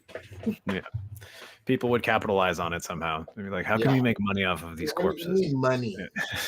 It would be like The Walking Dead, where there's like a weird group of people that makes you fight them to survive in like an arena, or keep them as, I think Negan kept them as like, he tied them to the fence for like security. For the fence. Yeah. So like people can't cross the fence at all. Yeah, I think the governor used them as something like that too, but like you had to like prove your worth. I don't know. The Walking Dead has some really good ideas and then some really dumb ideas. The more I finished that show last year, like I just caught up. I just watched the last like 4 seasons all in one go. Yeah. And if you're gonna watch The Walking Dead, the first like 2 seasons is all you need. First 2? Pretty much up to, well, maybe the first 3 or 4, but like pretty much up to when like the end of the governor story arc. Wow. Negan is great in the comics, but he's not great in the TV show. And then by the end of it just goes the show goes berserk. I don't want to get into it. This is a much better, smaller scale zombie story, because spoilers, the military just shows up and just gets I like when the military shows up and she because like his friend is the one who called them or whatever, but she comes out and she's still got a golf club. Golf club. Yeah. I thought that was hilarious. And she's everyone still has like AKs and ARs and armor, and she has her golf club still, and kills like 2 zombies before getting here. Like they didn't spray with the 30 guys that showed up. She just and the hundreds of bullets. Yeah. Donk. It's true, yeah. So this next segment is essentially the rescue mission portion, where the plan is to go rescue Liz, the mother, and hopefully the friends. But earlier in the movie, the friends like aren't letting Shaun in. We get a great moment earlier in the movie where he goes to see Liz after, and he's like, I'll just climb up there and come in. I'm coming in. And then he can't make it up. But when they finally do it again, he is able to climb. We start to see his heroicism. But before that, when they're devising the plan, they're like, how are we going to get around? And it's like, well, I don't think Pete's here because I didn't see him leave this morning. His car keys are here. He must have taken the bus or the train. And we don't get that situation. But while they're devising the plan, like zombies like crash through the windows. They have to like kill another one, knowing how to kill it. And the movie starts to get like a bit funnier here. Like a little bit more like jokes per minute tea, because there's a segment here that is sort of just like telling story versus like kills and zombies and stuff. And he sort of runs down like 3 different ways to like rescue his friends, which I thought was funny. Yeah. Funny little segment. I like that in the editing of that part, how like the first plan is like super elaborate, and then with each plan the bits become shorter. Yeah. And like it's still showing the montage of them doing it, but you know, he's like, I'm so sorry to his stepdad, but he's like, sorry. Just like that's how it becomes like more and more abrupt with everything. Yeah, it's pretty great. And then they're drinking tea at the end, like thumbs upping. Yeah. Yeah, it's like But, tea, and the cups change too. It's like first he's saying, "Oh, I'm a genius," over and over, and then it's like, "Cool, cool, cool," and then it's just beer at the end of it. Yeah, that's a good point too. Man, there's some good little, like, you got to watch this movie a few times to see everything. But the mom like is in full denial. They make it to the mom's place first. I love when one of my favorite visual gags is he finally gets the mom and the dad to like leave the house to go, and Ed's standing and he's like, "Where's the car? We drove the car here. Where's the car?" And he just moves out of the way, and the car is crashed in. Is like a tree or a fire hydrant. He's like, it's a sign pole that's like it's not a stop sign, but it's a sign pole. And the car's totaled, like he was driving fast, and it's hilarious because he's like, "We're parked." Yeah, there's no explanation. He just says, "Yeah, I was parked." Sorry. Yeah. How did this happen? I mean, it's just good, sort of like clean and tidy. Like, what do we do now? You know, no explanation needed. No, don't worry about explanation. Yeah, but also Ed really wants to drive Philip's Jaguar. Yeah, he's got an '80s Jaguar, which is a real beast of a car, and well, he gets his wish. And the funniest thing about them driving to pick up the other group is they keep putting metal on. It's like, this is not the time, and Ed just needs to, like, I don't know, he's got some sort of, I don't know, needs to just always be loud. Yeah, I guess. How would you describe Ed's character? He always needs to be the most rambunctious, raucous, loudest.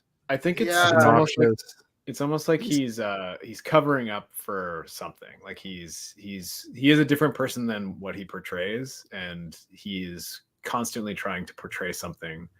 I'm not sure exactly what that is. I'll be back in a sec. It's like he needs to be more exciting than he is, I guess. Yeah. Or at least seems so. I definitely, if I were to like look at it as an actor, it's like he justifies himself by basically having the most bravado and confidence and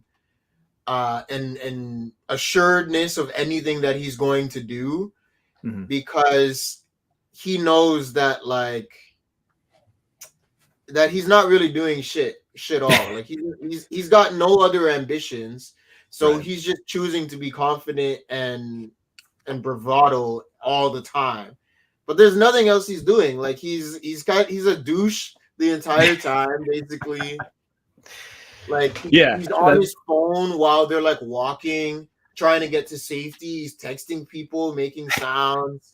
Like I don't know how, but he just seems to be so sure of himself, and it's all undeserved because it's always detrimental to everyone else.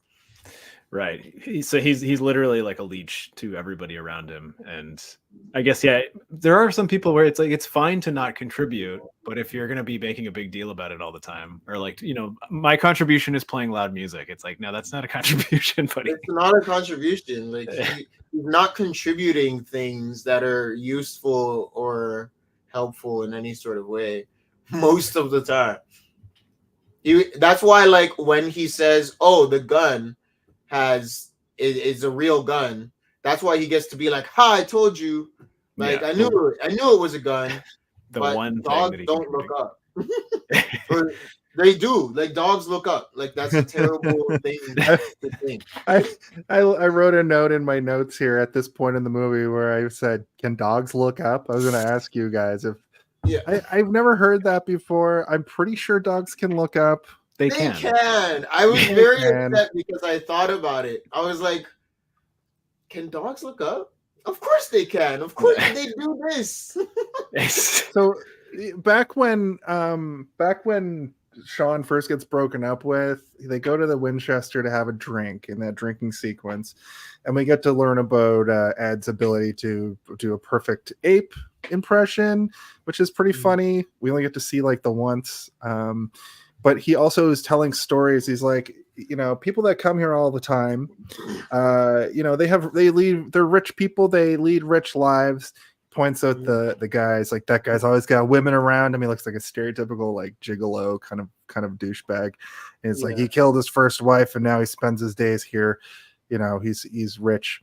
And then the woman behind him, what's the woman's story? She was again? a porn star that has. She's a porn star. Oh, the first interracial gangbang. And then he says something really inappropriate about that as well, which we're not G-rated, but I'm not going to get into that. Yeah. But then he talks about the bar owner is like in with the mob, and the reason why he's got the Winchester is because he's like, that's a real gun, and he always wants to be prepared or whatever. And it was a great thing that all of that stuff is clearly wrong, except for that gun is a legit gun. But Sean's like, the bar's called the Winchester. Of course, he has to have a Winchester like displayed. Yeah. I mean, that's also just like, it's just like shows that like that's what his brain is, right? Like this guy just sits there and looks at people and makes up stories that are more interesting than the actual stories, right? He does the same thing for himself. But broken clock, right? Twice a day or whatever, right? So they make it to Liz's flat. They pick up Liz, David, and Diane. As they're driving away, more car shenanigans sort of ensues. And Philip, he's bit, but then he gets bit again as they get into the car, which I think accelerates his turning into a zombie. And he sort of reveals to Shaun that he was a dick to him just to like toughen him up, because he didn't want Shaun to dwell on the fact that his dad had died so young, which I thought was a very heartfelt, sweet moment. And he was basically like, I always loved you. And he also says that like it was hard because he'd already grown up so much when he entered his life. He was like 12. Right? So it's like, it's hard for me to connect with you when you already kind of like disliked me from the get-go kind of thing, because I was replacing your father. Yeah, that was a nice moment. Like I liked that it came in a moment when it was all chaotic. Like all of them are making jokes and yelling at each other, and the music's loud and all of this. And then it just flips to that moment, and it's like, what's going on? What are you talking about? And it's like, oh shit, he's also about to die. That's why he realizes, like, oh, he knows he's dying, and he's saying this to me right now. Thank you. And then he's dead, and then he's not dead. And then we get the greatest joke ever when they all leave the car, and it's like, that man is not my father. And then he turns off the radio. It's like, well, maybe. Maybe. I did also like the reveal that he crossed over, because he's like, Philip's dead, and the mom's like, he's not dead. And then it cuts to him, he's got zombie face. I was like, good. That was good. I was upset that Ed came out of the car, walked around to the door side, and didn't open the door. It's like they're knocking on the door, they're yelling, Ed, open the door, and Liz has to come around, and she's like, Ed, what are you doing? He's texting. He's got to make sure that people know that he doesn't have weed. Oh my god! It's like every call he gets is just somebody asking for weed, and he doesn't have any. He has nothing. He also says a comically out of place racial slur, which I was not expecting. Yeah, I was very surprised. I rewinded it. I was like, did I hear that right? I had subtitles on and I was like, Wait no a- way. And the thing is we watch a lot of movies from the 80s and 90s where like the F slur and the R word are used, like, and they're not used that much. And I don't think we've ever gotten one of these. And it for it to be in this like British, and then I looked at the cast and I was like, how did they let let this? Where did this come from? yeah. I guess it says a lot about the character.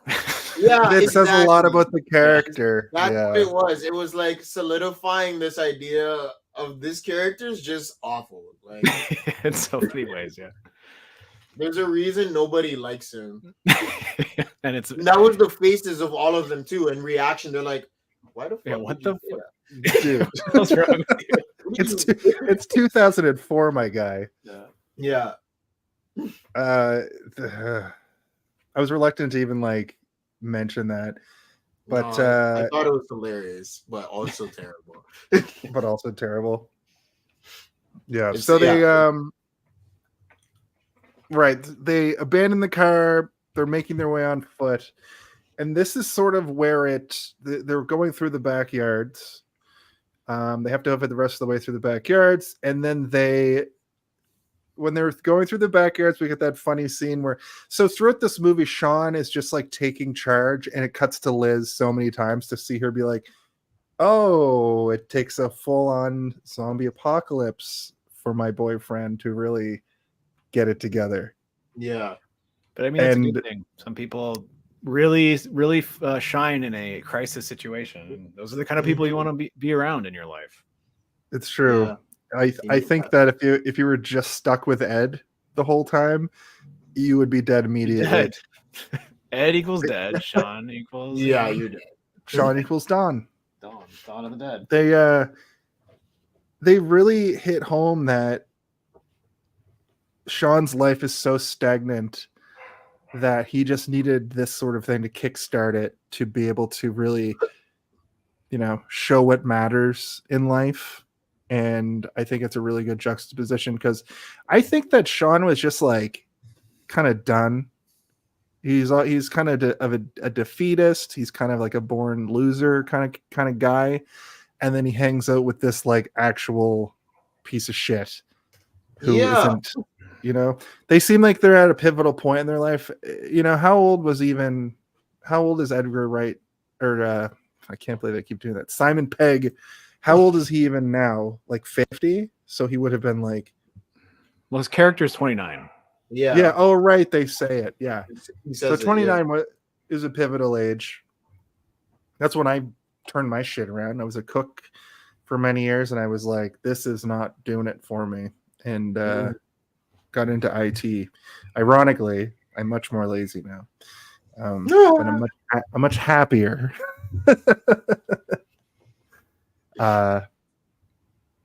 That's crazy. That's like when we would have met, Nate. That's like when I was at the escape room. I was like back in school. So that was like 10 years ago now. That's crazy. Holy shit.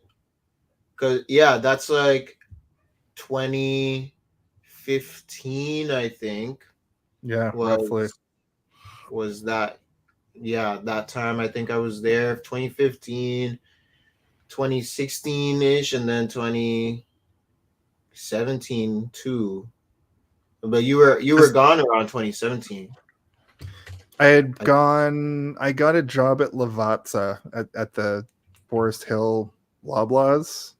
Yeah. I did that for a year after the escape rooms. Yeah. So I remember you left at some point, and then oh my gosh, that terrible manager came in. Oh God, I forgot about that. Oh man. Oh yeah, that was awful. Yeah. First person to remember make me hearing really about that.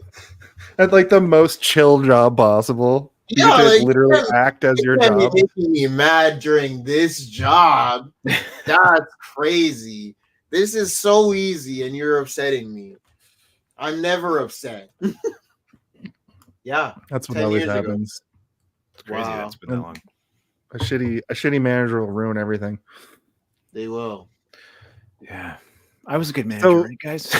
Yeah, you were great. You were good. You were great. I Probably took still full caught advantage me, of man. it. I'll talk to whoever that was. If I've never apologized for taking full advantage of it, well, Martin Freeman and his squad. I am sorry. They meet the alternate crew in this backyard segment. We already talked about the familiar faces. Matt Lucas, the woman is from stuff. The girl who's like the alternative to Diane is from stuff from this era. From stuff. From stuff. I can't She's remember. in things. Oh, you know what? I think she's from Black Books also. I think she's like at this Tisman point. Grigg. Yeah, she's in all the same stuff as the rest of these people. Yeah. They all work together. So if you look at the cast of Black Books, though, it's basically just three actors and then a bunch of people coming into this like bookstore, and the other guy on it is the comedian. What's his name? Bill Bailey. If you don't know the name, if you look up Bill Bailey, you've definitely seen him before. He does a lot of like drums comedy. Anyway, they're the cast of Black Books. That's where I know her from. They kind of walk through and they do this funny thing where Yvonne and Shaun are like, "Oh, hey, how's it going? See you've amassed your group of friends." And when they're leaving, they walk by each other and they just like all their counterparts say hello to each other in the same way. Just like a Bizarro world moment, which is like a multiverse moment. You're like, okay, Yeah, I like it. the Seinfeld episode where there's the Bizarro friend group Yeah, that Elaine joins. Pretty much like that. Kessler, which is great. Martin Freeman's in that group as well, as we noticed. Yeah. So we finally get to sort of the third act of the final section of the movie where they're outside of on the other side of the fence of the Winchester. We got that bit with the pajamaed man. The pajamaed man zombie comes and they fight him off and push him back with a ball on a pole ball. What's that game even called? tetherball. That's the one. You know, when a Tetherball. ball is tethered to a pole. Yeah. Pole Ball. Yeah. Pole ball, the ball. game. The game where you've got pole and ball. The thing that I liked about that bit was Shaun tries to use it like a mace, like a flail. It's like swinging it at him, and they're like, Yes. "No, stab him, stab him." Stab. He was like, no. Not good. Unfortunately, it's revealed later that during the scuffle, the Barbara, the mom, Shaun's mom, gets bit. We'll get to that in a minute.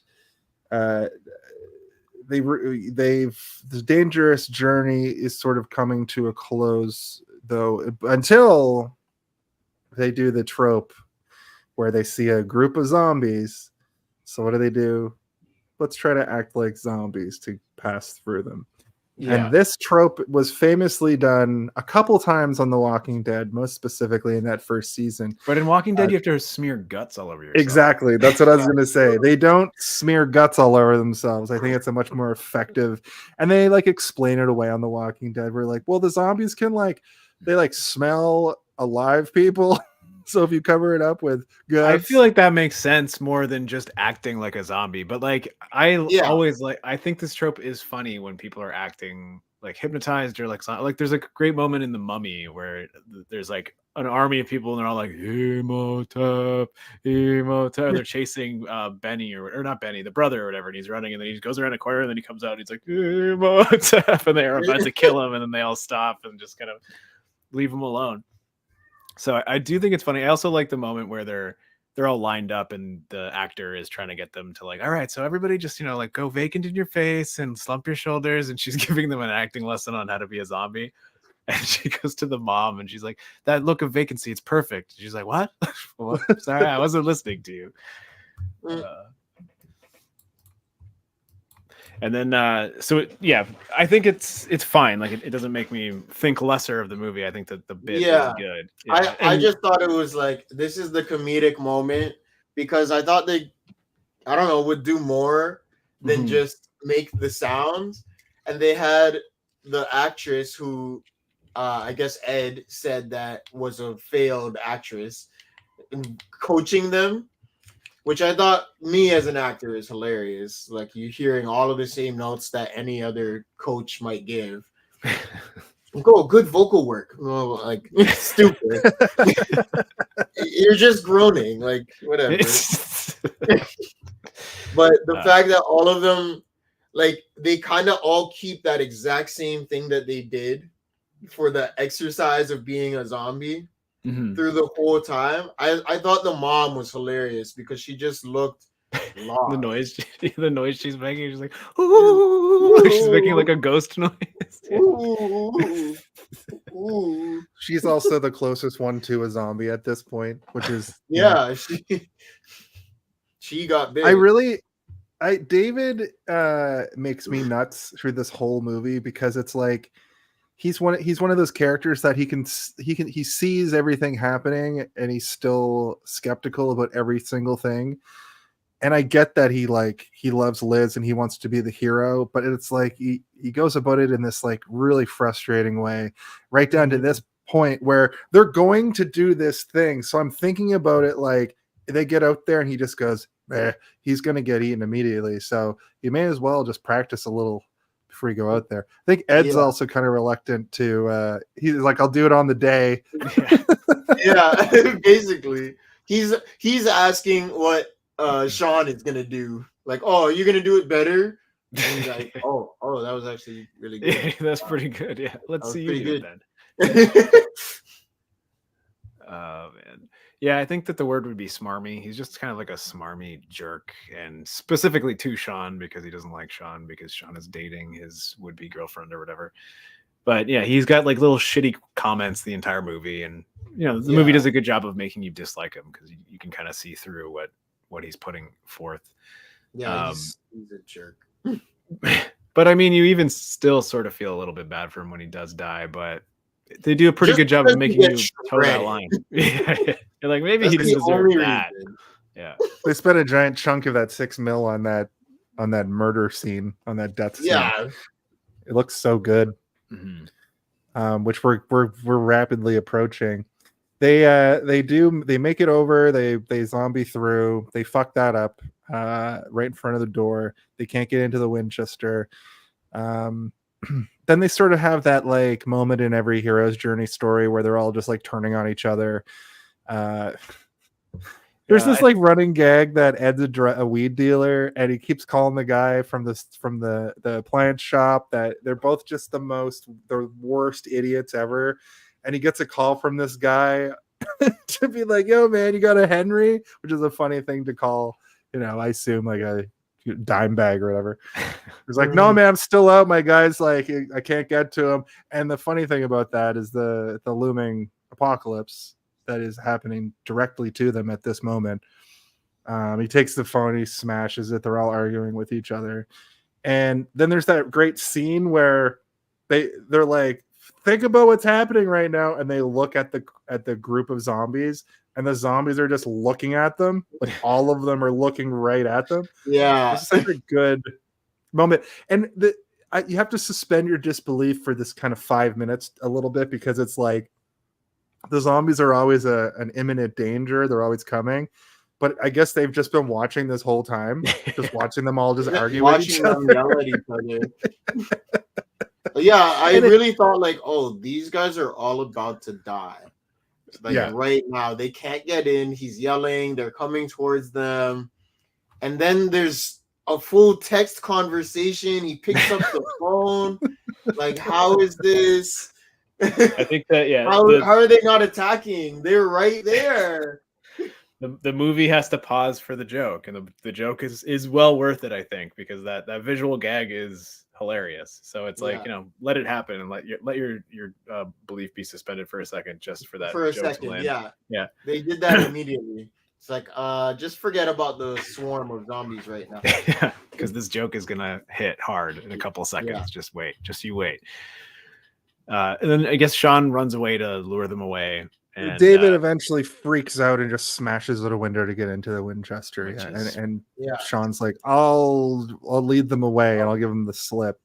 I And also inside- don't understand how he's luring them away, but he pushes through all of them. Like he just walks through like this. Come get me, and like they're grabbing him essentially. But- Steve, can you hit the theory corner sting for me? I've got one. I Okay, think what's the theory? that Sean and potentially Liz, I think Sean not only is like spoilers for the but has a thing like Ellie where Ellie is like immune to the zombie because he gets sneezed on in that bus ride so much and never doesn't get it. But also I think he's got like like straight up plot armor where the zombies like can't fully get to him for whatever mystical reason. I think there's some magic going on with Sean a little bit. Yeah, because he did run through the crowd, and all of the zombies' arms went up. So you can see the shot of all of them just going, ah, rah. Yeah, they don't want his blood. He's gross. They're like, ew, disgusting. Ew, let him get past. Ew, that's not for us. You better wash your hands if you touch him. Yeah. But I also thought that this moment was supposed to maybe make us think that Sean gets bitten. When I first saw it, it's like because he's gone for a bit, right? So then you know we're supposed to be like, oh, did he maybe get bitten on the way back? I don't know, but he's gone long enough for David to sort of do a monologue about how everything's messed up. They throw in his face the Liz stuff that I was talking about earlier about how like, you know, that's when Diane reveals that like, you know, you went for Liz, she turned you down and you fell into my lap because I was available. And David's doubling down on that not being the case, and he's yelling about how Sean doesn't know what he's doing now. He's out there, and when Sean comes back, he's like, "Hey guys, I gave him the slip. We should be good." And they start barricading the place at that point. But I think David and Ed are two of like the worst. They're good characters, right? Because you legitimately like have an emotional response to them. But I think they're two of the worst characters in things that I've seen in a minute, where that emotional response allows you to feel a certain way. And David, man, I love that actor and that comedian who plays David, Dylan Moran. But this whole movie, he's almost not him to me because he's playing this character so well. I think is the thing there, you know. Same with like Nick Frost in a way too. Like Nick Frost is always kind of the like sidekicky kind of character, and he's always playing like a larger than life character. And this one is one of his more grounded ones. But I want to punch that dude in the head so hard, like fuck off, bro. Yeah, both. He reminds me of a friend I had in junior high and high school who was just like constantly trying to be the life of the party, and it was like, bro, just like take a breath, dude. Doing too much. Yeah. You're doing too much. That's a perfect way to put it. So yeah, they barricade the place. It's revealed that the rifle is actually a live gun. Before that though, this part didn't make a lot of sense to me. The power comes back on for like a second, and they're like, we got to shut the power down, but we need the TV to see if we can find any information. Is that sort of what happened there? Well, they explain it. The streetlights come back on. So like the main power grid they realize that like the streetlights come on because it's nighttime, they come on automatically. So they realize that the power isn't out in the neighborhood. It must just be the breaker that's gone out in the bar itself. So he has to go down to flip the breaker switches back on in order to reset the fuses. But they don't want to turn on the lights because they don't want to broadcast their position. But he knows that, like, you know, the outlets are going to work on a different breaker than the lights. He explains this all very succinctly, very quickly. And then Irish, you know, is shitting on the plan. And he's like, it's very simple, asshole. And he just like goes away and does it. So they explain it. But that's also where we get my favorite scene of the whole movie. I think my favorite zombie moment where he's down in the basement and the lights come on for a second, and it just shows like the horde outside the window. And he just Yeah. walks over and like pulls the Like, blind. Not gonna look at that. And then when he goes back Actually, there's upstairs- another joke. There's a similar joke, but you only hear the joke. You don't see it.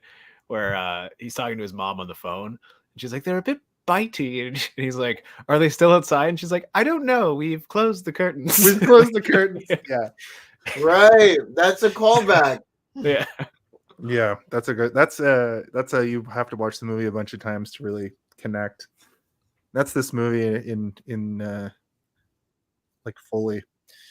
The he goes back upstairs and I hate this moment so much. They're all trying to be quiet. Lights are down. They just are trying to find a channel to get some information on the TV. And Ed comes over like, "Can I have a quid?" I can't remember. Like, yeah, sure, whatever. And then he wins the jackpot on like the gambling, like the slot machine, and it just goes nuts. And that's when we get the zombie moment of the zombies just crashing through the windows. And he gets the Winchester, and he's fuck, man. For as good a survivalist as Shaun is, he's got to be the worst shot I've ever seen. Oh my Well, god. he's probably never shot a gun before. Yeah, but Also- there's so many zombies. Like, how are you That's true. missing entirely? Maybe it's a shitty gun. Also, I don't know. Is it established that he's bad at video games earlier? Because that would be funny if he was really bad at the video game that they're playing. It's established earlier he's good at video games. Remember So he when should be able to shoot well. when Ed's playing and he's like Yeah. up to the left. He's talking to him. He's like up to the left. I That thought doesn't that mean was he's supposed- good. That just means I that thought he's that good at was- giving directions. Yeah. What a strange red herring. Yeah. Yeah. I was very surprised, but they kind of pointed that out with the records earlier. Like, they can't Yeah. hit them.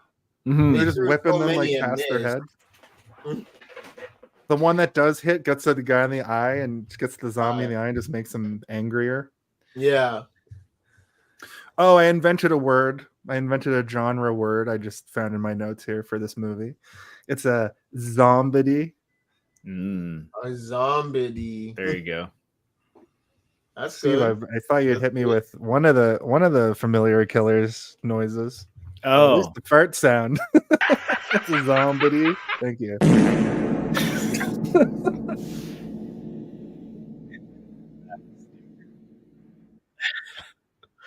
And that word, I probably didn't. The let's see. Desperate zombie attack, desperate measures. The zombies break in. Several members immediately yeah. attack. And the mom turns into a zombie here, and we have the back and forth and the real emotional weight. Extremely good performance by Simon Pegg here, and actually, what's his name? The Irish guy. Dylan Moran. He's doing pretty good too. Not as good as Simon Pegg, but still pretty good. Like his performance of being worried and stressed and realistically wanting to, shoot somebody, but being scared about doing it. It's all coming off appropriate and Yeah. well performed. Yeah. Yeah. That was a killer scene, actually. Mm-hmm. And the mom's doing pretty good too. Like I think that, just overall the cast in this movie, considering that like they're all background is all comedy, the drama in this movie works so well. Like they're Very doing well. Yeah. Yeah. When the moments come, it's very good.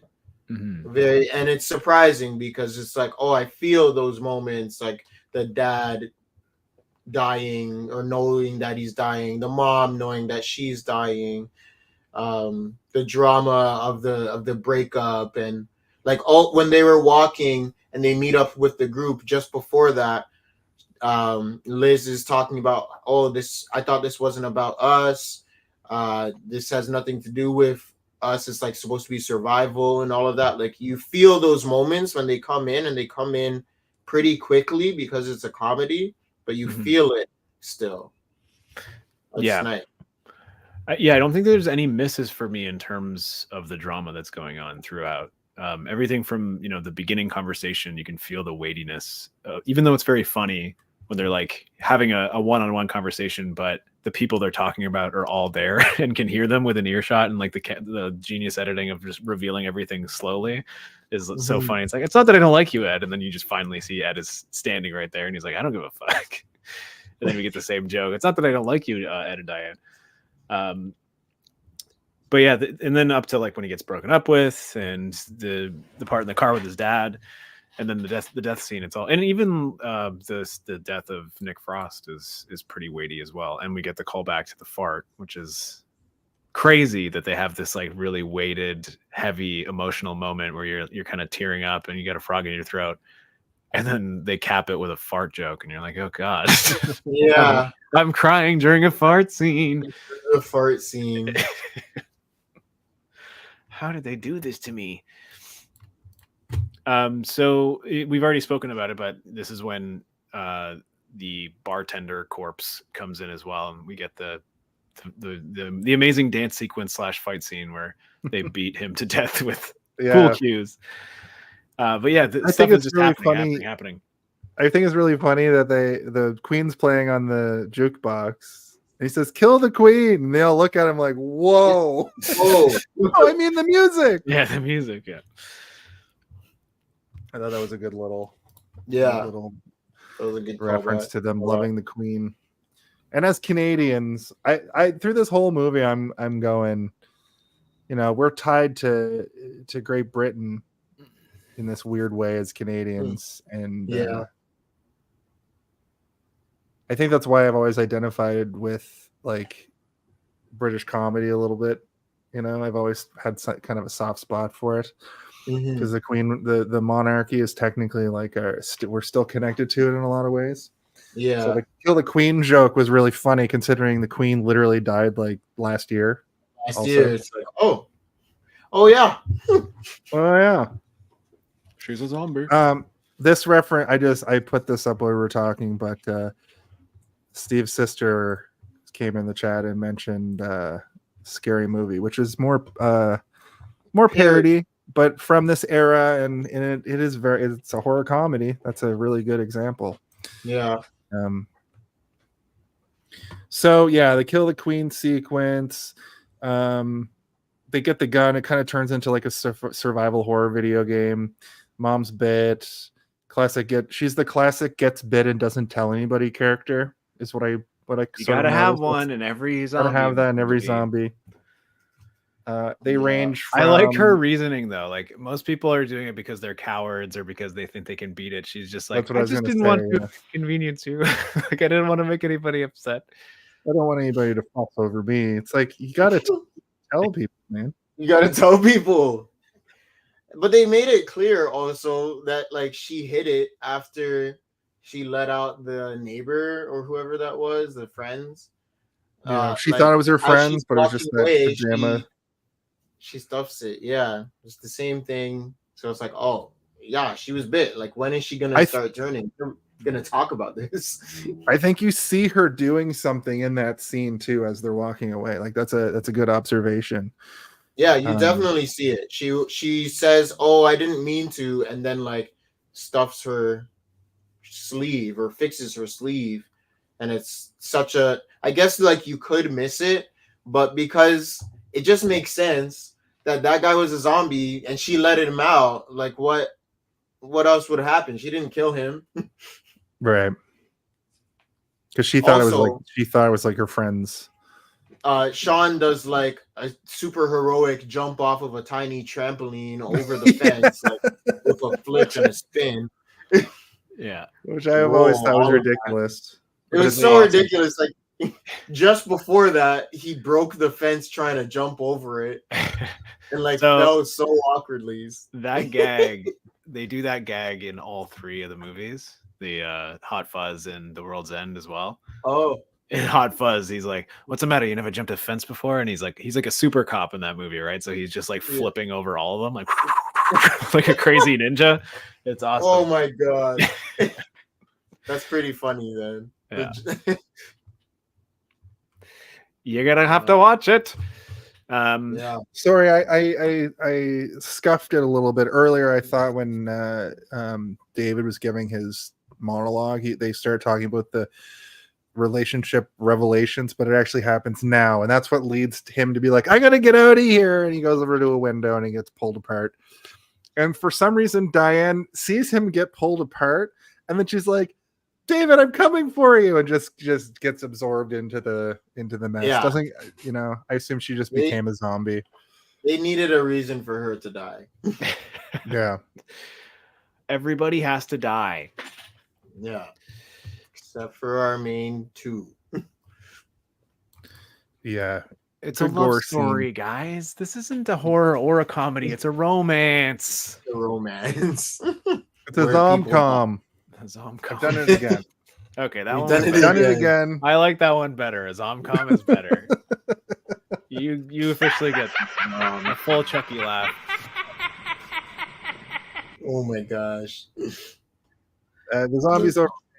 Actually, there's another zombie comedy that we should do on the show because no one has ever seen this movie. It's called Fido. Me and one of my friends went to go see it when we were, I don't know, whenever it came out. And Is that the reality TV one? no, you've never heard of it, Jason. I'm guaranteeing you've never heard of it. Look it up right now. Fido zombie movie. No. Yeah, it's got a ton of people in it. It's about like the zombie apocalypse happens, and it's afterwards where the communities are all back together.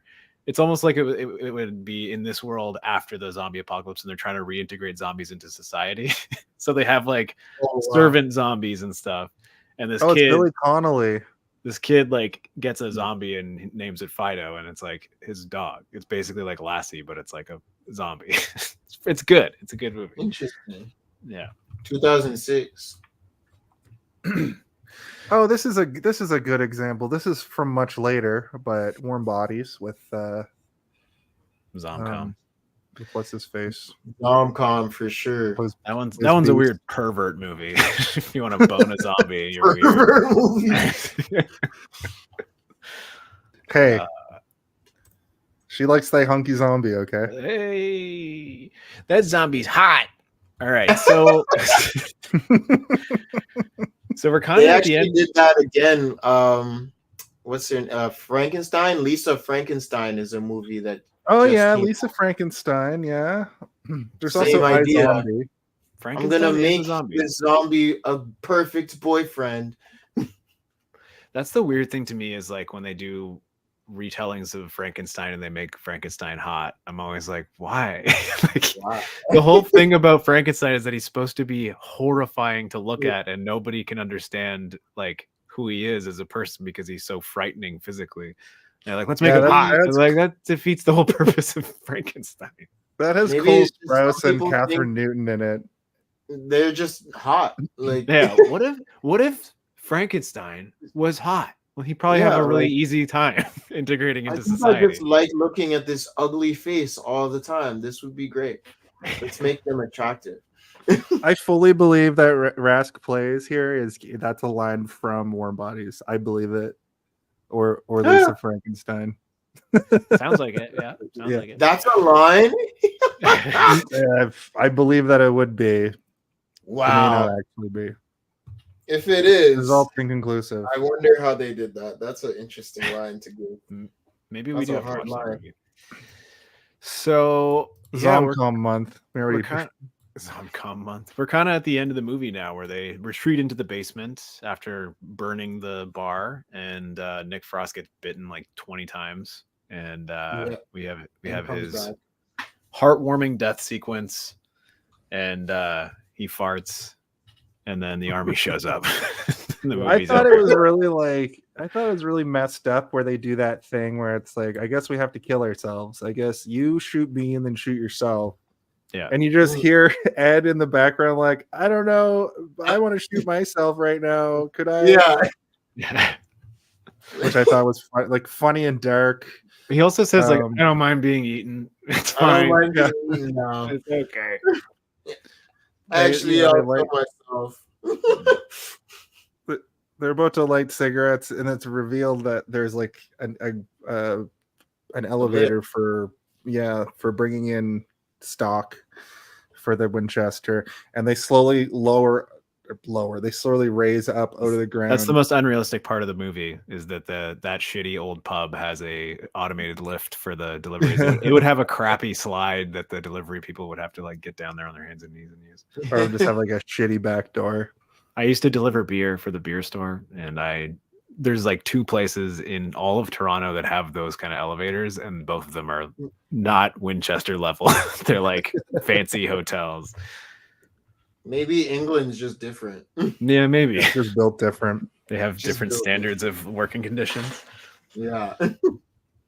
Yep, but at that moment, literally, like a truck rolls up. They think they're gonna get eaten in that moment because there's still zombies everywhere. Like a tank truck rolls up and boots to the ground. And they're just mowing down zombos.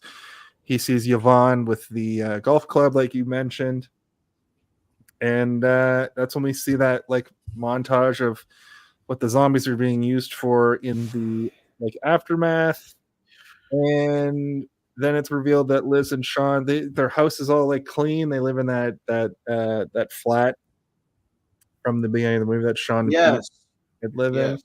but it's all like nice and clean now. And they're gonna go have a nice date, and they're jokey. And then he's like, "I just have to go to the shed. I'm just gonna go to the shed for a little bit." She's like, "Okay," but like more playful way. And Ed's his best pal who can still play video games somehow. Somehow.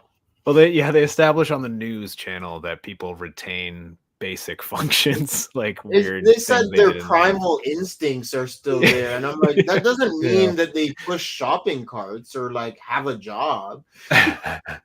I mean, maybe some people, because they get into such routine stuff in their life, that becomes their instinct after that. You know, like that's what the movie's saying at the beginning, when everybody's just in marching order doing their daily routines, that becomes what your instincts are to naturally do, right? So like, because Ed didn't have a routine except playing video games and smoking weed, his primal instincts have now been replaced with playing Tekken 2 or whatever. Oh my gosh. I guess so. I guess, that's a theory.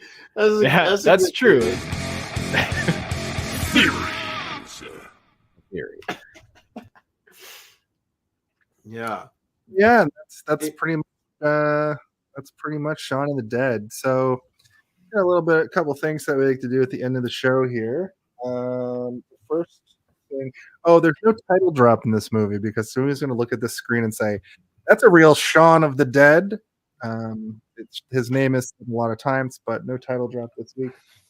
I guess that brings us to Home Alone at all. If you had to pick one, What do you think the Home when Alone of it is all? the Home Alone of it all? Can someone please tell me when the Home Alone? I really gotta When's the know. Home Alone When of it all? is the Home Alone of What it all? is the Home Alone of it all? Now that's the Home Alone of it all.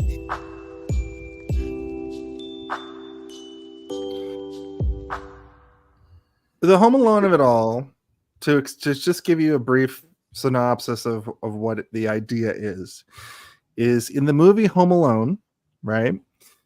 The point of the movie we all kind of came to see was when Kevin McAllister slaps down the blueprints with all the little traps on it, and we want to see those burglars get decimated by Kevin McAllister's traps. Now, Right. I've sort of realized that a lot of movies sort of have this sort of moment.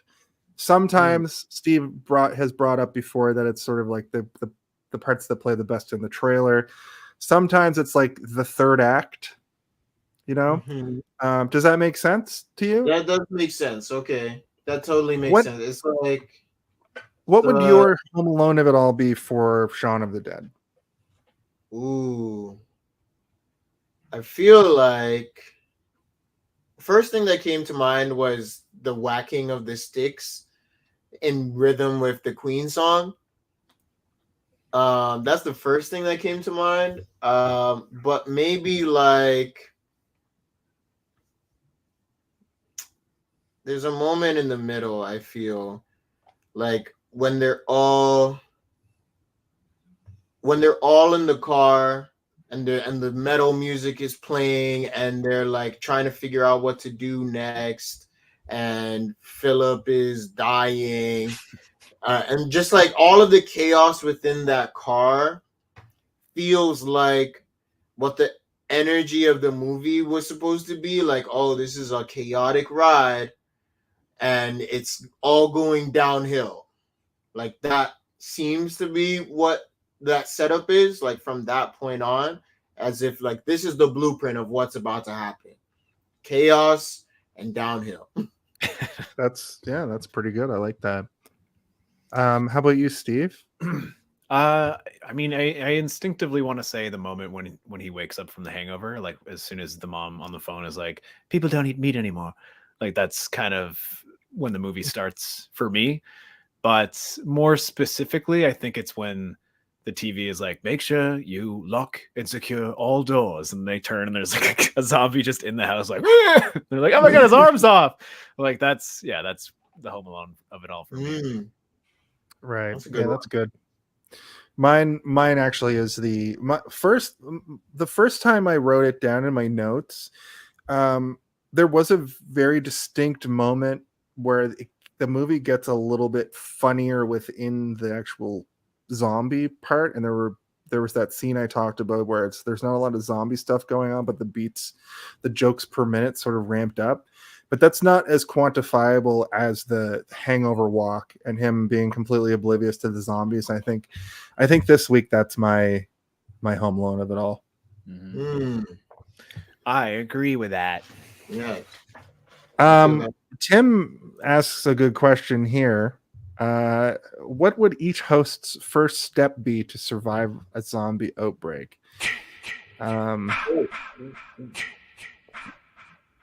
How about you, Nathan? What do you think? My first step to survive a zombie outbreak, I feel like it's get as much food as I possibly can because I'm one bite Nathan. Like that's my idea. and then bite it all in one bite and just eat it all in one bite. Yeah, like let me just stock up, like be as full as possible. So anything that's gonna happen, I actually have energy for. Food. Where am I getting all the food? Go out to the stores. I'm looting. My favorite thing. The thing I really hoped would happen more in Toronto. Looting during COVID. That would have been great. If Pierre Polyev, I'm not COVID going to was get too a zombie political. outbreak. Let's get to looting, guys. Yeah, just loot. You're not Just even loot. sure. It's like I've Not been even lost sure in the what to forest get. for 10 minutes and I'm already drinking my own piss. Yeah. Oh, that guy sneezed on a bus, just smashed through a. I need to boil my urine now. Something like that. Rask plays in the chat says chainmail. Mm. You know, it's pretty good. How about you? That'd be hard to find some chainmail. Yeah, it's hard to find.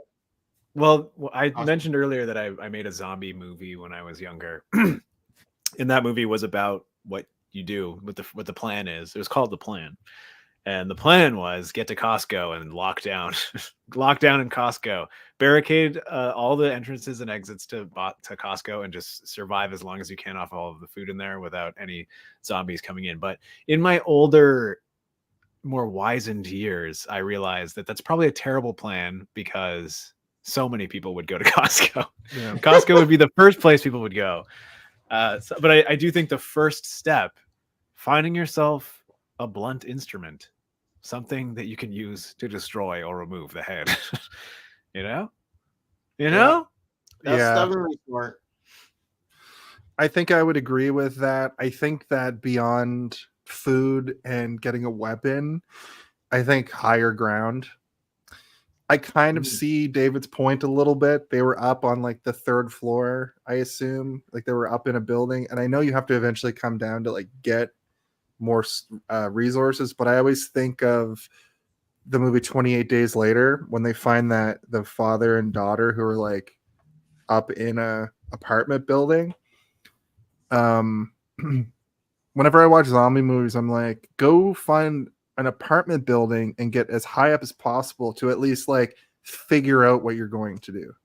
Yeah, I mean, what you want to do is like go around to everybody on your floor and tell everybody to fill up every sink and bathtub with as much water as you can. Yes. And just like keep that there. Fill up all the vessels that you have with water until the water runs out, because the water will stop eventually, right? Yeah. So as soon as the disaster happens, just fill. This is what you're supposed to do in an actual disaster, like too, not just zombies. Yeah, you do this in like real ones. Yeah. So yeah, that's the first thing you want to do, just so you have water, because you'll die so fast without hydration. And then food is the next thing. But yeah, if you can make like a pact with, if you live in an apartment building, make a pact with everybody on your floor and then spread to other floors and then turn your apartment building into a complex. Fill up the water, folks. Yeah. Because it like zombies have weird like just the ability. They almost have like Jason powers where they can just appear in places even if it doesn't make sense. But I feel like in reality, how are they going to get up into a building if the door is locked and also you're on like the 19th floor? It's always an idiot. It's someone who props open It's a door always with an a brick idiot, or something, yeah. you know, like it's some fool. The bottom this literally basement happens in this movie. propped open to get back in, and then zombies snuck in from there and just walked up. Yeah, there in The Walking Dead. There's like this like gang. There's this episode where there's this gang that holds up in an apartment building, but they're all like the worst people ever. Oh god, they like steal people and take them there and like make them your concubine kind of nonsense. Like it's like nobody, you know what I mean? Like that's where it's like a problem of storytelling and writing. I want to know. Well, yeah, in the apocalypse, everybody turns into a monster. That's what happens. Yeah, no laws. Everyone goes insane. Yeah, that's true. That's true. Well, that was a good little thought experiment. Yeah, I'd like to now ask everybody if they would like to play a game. What's the game? It's time to play Guess the MPAA. Read it. Is Sean Ducklington, and I am the host of the hit game show, the MPAA Rating Game. Of course, that is the number one game in the world where you have to guess the MPAA certificate number for the movie this week. Each and every single film has a MPAA certificate number, which is determines the sort of the rating of the movie, like rated R or rated PG. But you know what? That has nothing to do with this game. All you have to do is guess a number between 0 and 999. I, for the benefit of the doubt of the listener and the viewer, am going to give you the first two numbers. It is a 5-digit number. I'm going to give you the first two numbers. Also, doesn't matter. All you have to do is I'm going to go back and forth 3 times, and we're going to see if you can guess a number. I'm going to tell you if it's higher or lower. But I'm going to, we're going to guess a number between 0 and 999. So, Nathan, the first two numbers this week are 40. Okay. What is that? Name that number between 000 and 999. Well, okay. So the first two numbers are 40. So I only really have number. Wait, it's a 5-digit number. It's a 5-digit number. That's why I keep saying it does not matter. But why is it 999 if it's a 5? It's because that's how high the numbers go for the 3-digit number. Are we talking decimal points here now? No, there's no decimal points. I knew this was going to happen, Jason. You overcomplicated it.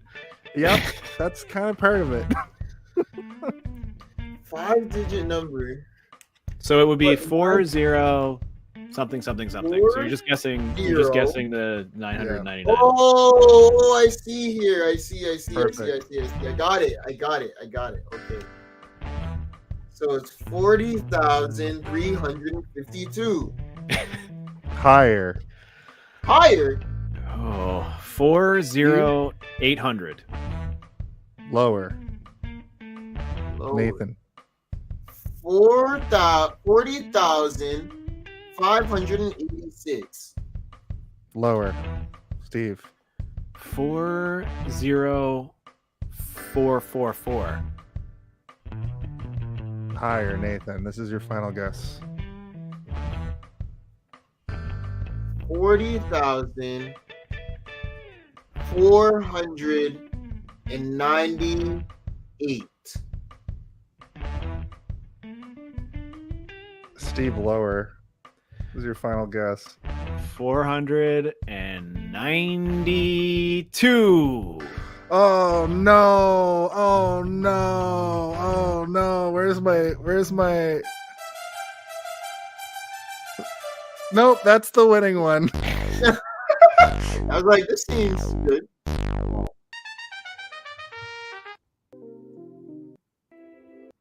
I'm just playing whatever. There we go. Okay. That is incorrect. The number this week, and our guest has never, actually, both of you were right there. It was 40494. Damn! Yeah. The only person to ever get it. We've been playing this game now for a millennia. That's what it feels like. We played for the benefit of Tim Covey only, I feel like. But that is our MPAA rating game for this week. I think now all that's left to do, you're right, Tim, so close. All that's left to do is hear the sting for the game. The MPAA, everyone. The MPAA. Wow. I'm sad. I like winning. Well, a lot of people like winning. That's why I give everybody an opportunity each and every week to win on, hey, did you see this one? But it is now time, of course, for our final thoughts. It's time for our final thoughts. Just like at the start, our guest always goes first. This is much more simple than the convoluted nightmare of the last 20 minutes have been. Basically, just give your sort of like in summation final thought on the film, and if you want to give it a rating, whether it be like a number rating or a star rating or just some nonsense rating, it's up to you. Nathan, you have the floor. A nonsense rating. That's intrigued me. I'll give it 82 light bulbs out of 70 cups. I feel like you looked at a table and there's a light bulb and a cup on it. I looked at the Is there anything you'd like to add to that?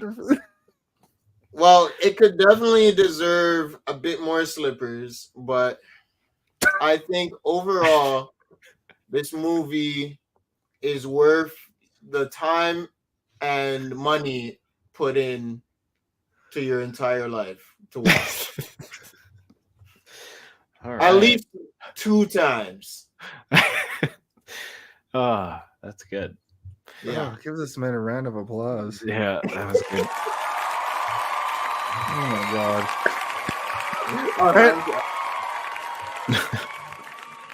That might have been the funniest moment I've ever had on this show. Sorry, all our former guests, but Jesus Christ, you really took that ball. You really understood the assignment of the last thing that I said. Yeah, it was fantastic. You gave me the best thing to do. Oh my gosh. All right. Well, try to follow that up, Steve. What are your final thoughts for Shaun of the Dead, buddy? I mean, I really enjoy it, and I can't recommend it enough. I think that if you like comedy and you like horror and you like Nick Frost and Simon Pegg or Edgar Wright, if you haven't seen this movie, you really are doing yourself a disservice. But I would take it even a step further. You should watch Hot Fuzz and World's End as well. They kind of all really sort of wrap up nicely, even though they're all individual stories.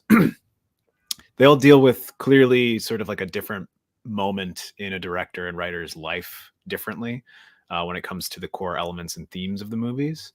And it's just great. It's so good. It's so clever. It's so creative. It's one of the best movies to make you feel all of the appropriate emotions that you're meant to feel during it, while also making you laugh. And it's cool. It's cool visually.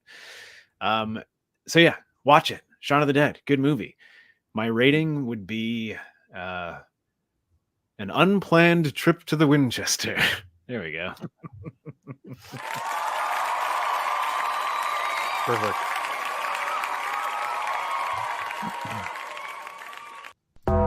Yeah. I mean, mine's pretty short and sweet this week as well. Like, it's exactly as I remember. Good and funny and heartfelt. An excellent film. I give it a 4.5 out of 5. I think my only real issue is that the movie stuck with me so much that I remembered the whole thing on this watch through, which isn't a bad thing, and doesn't detract from my rating. It's just kind of how I felt this time. It was just weird to be like, oh yeah, oh yeah, oh yeah. But I also like didn't get bored watching it like I do sometimes with some of the movies that we do that are a little bit more like we're pulling it apart. This one I didn't have to pull apart as hard. I just like enjoyed it. I wish there were more horror comedies that were this high caliber. And Edgar Wright definitely made a masterpiece with this film. And if I was also going to give it a rating, I would give it a small blue elephant out of 20 hanging plants. Oh man, these nonsense ratings are getting crazy. Yes. Just I look get at a things and see them. webcam and a microphone out of ring light. You see? You've added a new trope. Can I get a round of applause? Oh.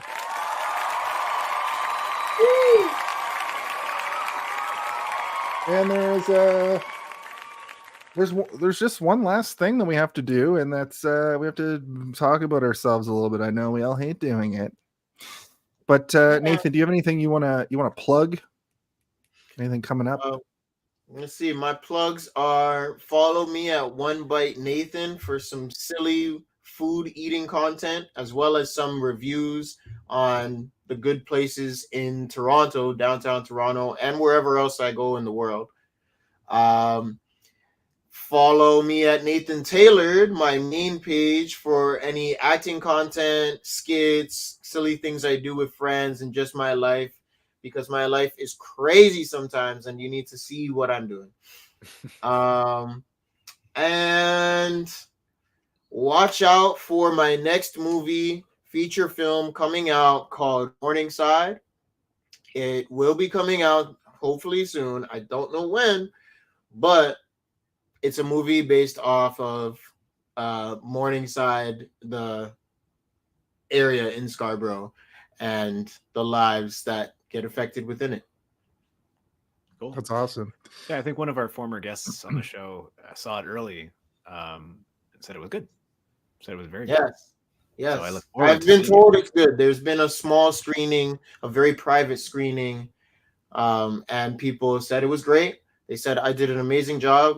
I'm the bad guy, and people are very surprised that I could be the bad guy. Like, I'm scary in the movie, and obviously I'm not a scary person. We're scared of beards. I don't know.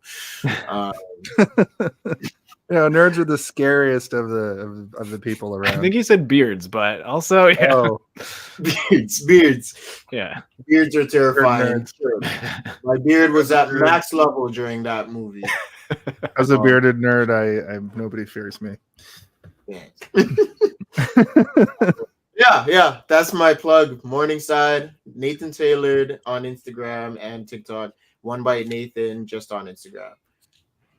Is that a play on One Bite Nation? No. It was. It is now. Yeah, it could be. It could be. It was literally just that I could eat so many things in one bite, or like a very few. I've seen you put a whole donut inside of your mouth. Just like, nope, gone. It's gone. And it's awful as a human that has to experience that, but great for content. So I still do it. It's the only reason it gets done, because other people have enjoyed it. That's what people want. They want to see us all suffer for suffering. Art. Is the joy for other people's lives. Fine. I suffer all the time. Absolutely. Well, thank you for coming on. I have something I need you to do in a second here before we get out of here. But Steve, what are you plugging this week? Check me out on Dr. Occult, Arcane Archives, Darth Theorist, Boba Blackfly on all my socials. I'm doing all sorts of stuff. Check it out. Check it all out. Check it out. Thank you, Steve. You can find me, Jason R. Phillips, here each and every week on Hey, Did You See This One? Tomorrow night, me and Steve are going to be guest hosts on the MCU Bleeding Edge podcast, which is we're talking about a horror movie from the 90s called Deep Rising. It's going to be a good time. The movie, I started watching it today, and the movie is bonkers. We're trying to sort of put ourselves out there onto other things. Steve is a prolific voice actor, as it turns out, where I just also do the announcing for Super Kicked Pro Wrestling here once a month in Toronto. We have a show coming up next Friday at the Great Hall, where there's a lot of like big names coming through the company right now. So if you look up Super Kicked, and you'll see some good wrestling. Other than that, I'm important influencer on TikTok, but I don't really post that much on there anymore. And Spider Hero 9000 on everything else. Thank you for watching, Nathan. I was called you Taylor. Nathan, thank you for coming on the show. Thanks so much, man. You're welcome back anytime. If we do Hot Buzz, you should come back for Hot Buzz. That would be good. If we do your movie, you have to come on to the show to talk about it. I'm definitely coming for both of us. My movie, Hot Buzz. Let's do it. Steve, are you going to hit the ending buttons? No, you do it. I'll do it. Okay, Nathan. There's one question that we have to ask each and every week, and that is, of course.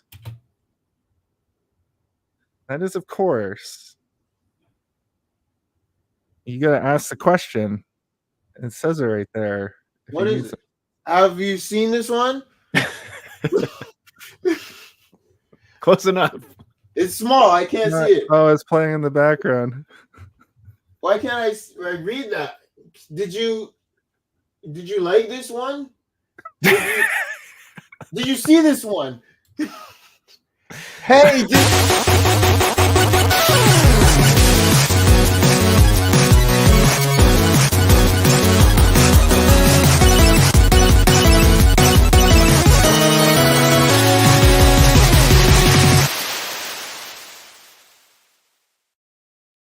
That's so fucking funny. Good. Oh my god. Wow. Oh god. That was funny. I should have known that. I like that your head was fully off camera. Just what does it say? What does it say? What does it say? What is that? Beam up some Star Trek content with Live Long and Podcast. Tune in to X-Rated, the X-Men animated review show. Artistic interviews with graphic histories. A roundtable movie discussion with Hey, did you see this one? And movie reviews with Hold Up, a movie podcast. And while you're at it, spin a few records with Eamon on Track. Watch us duke it out on trivial debates. And let's chat about TV with the Super Mater Brothers. It's all here on the United Federation of Podcasts.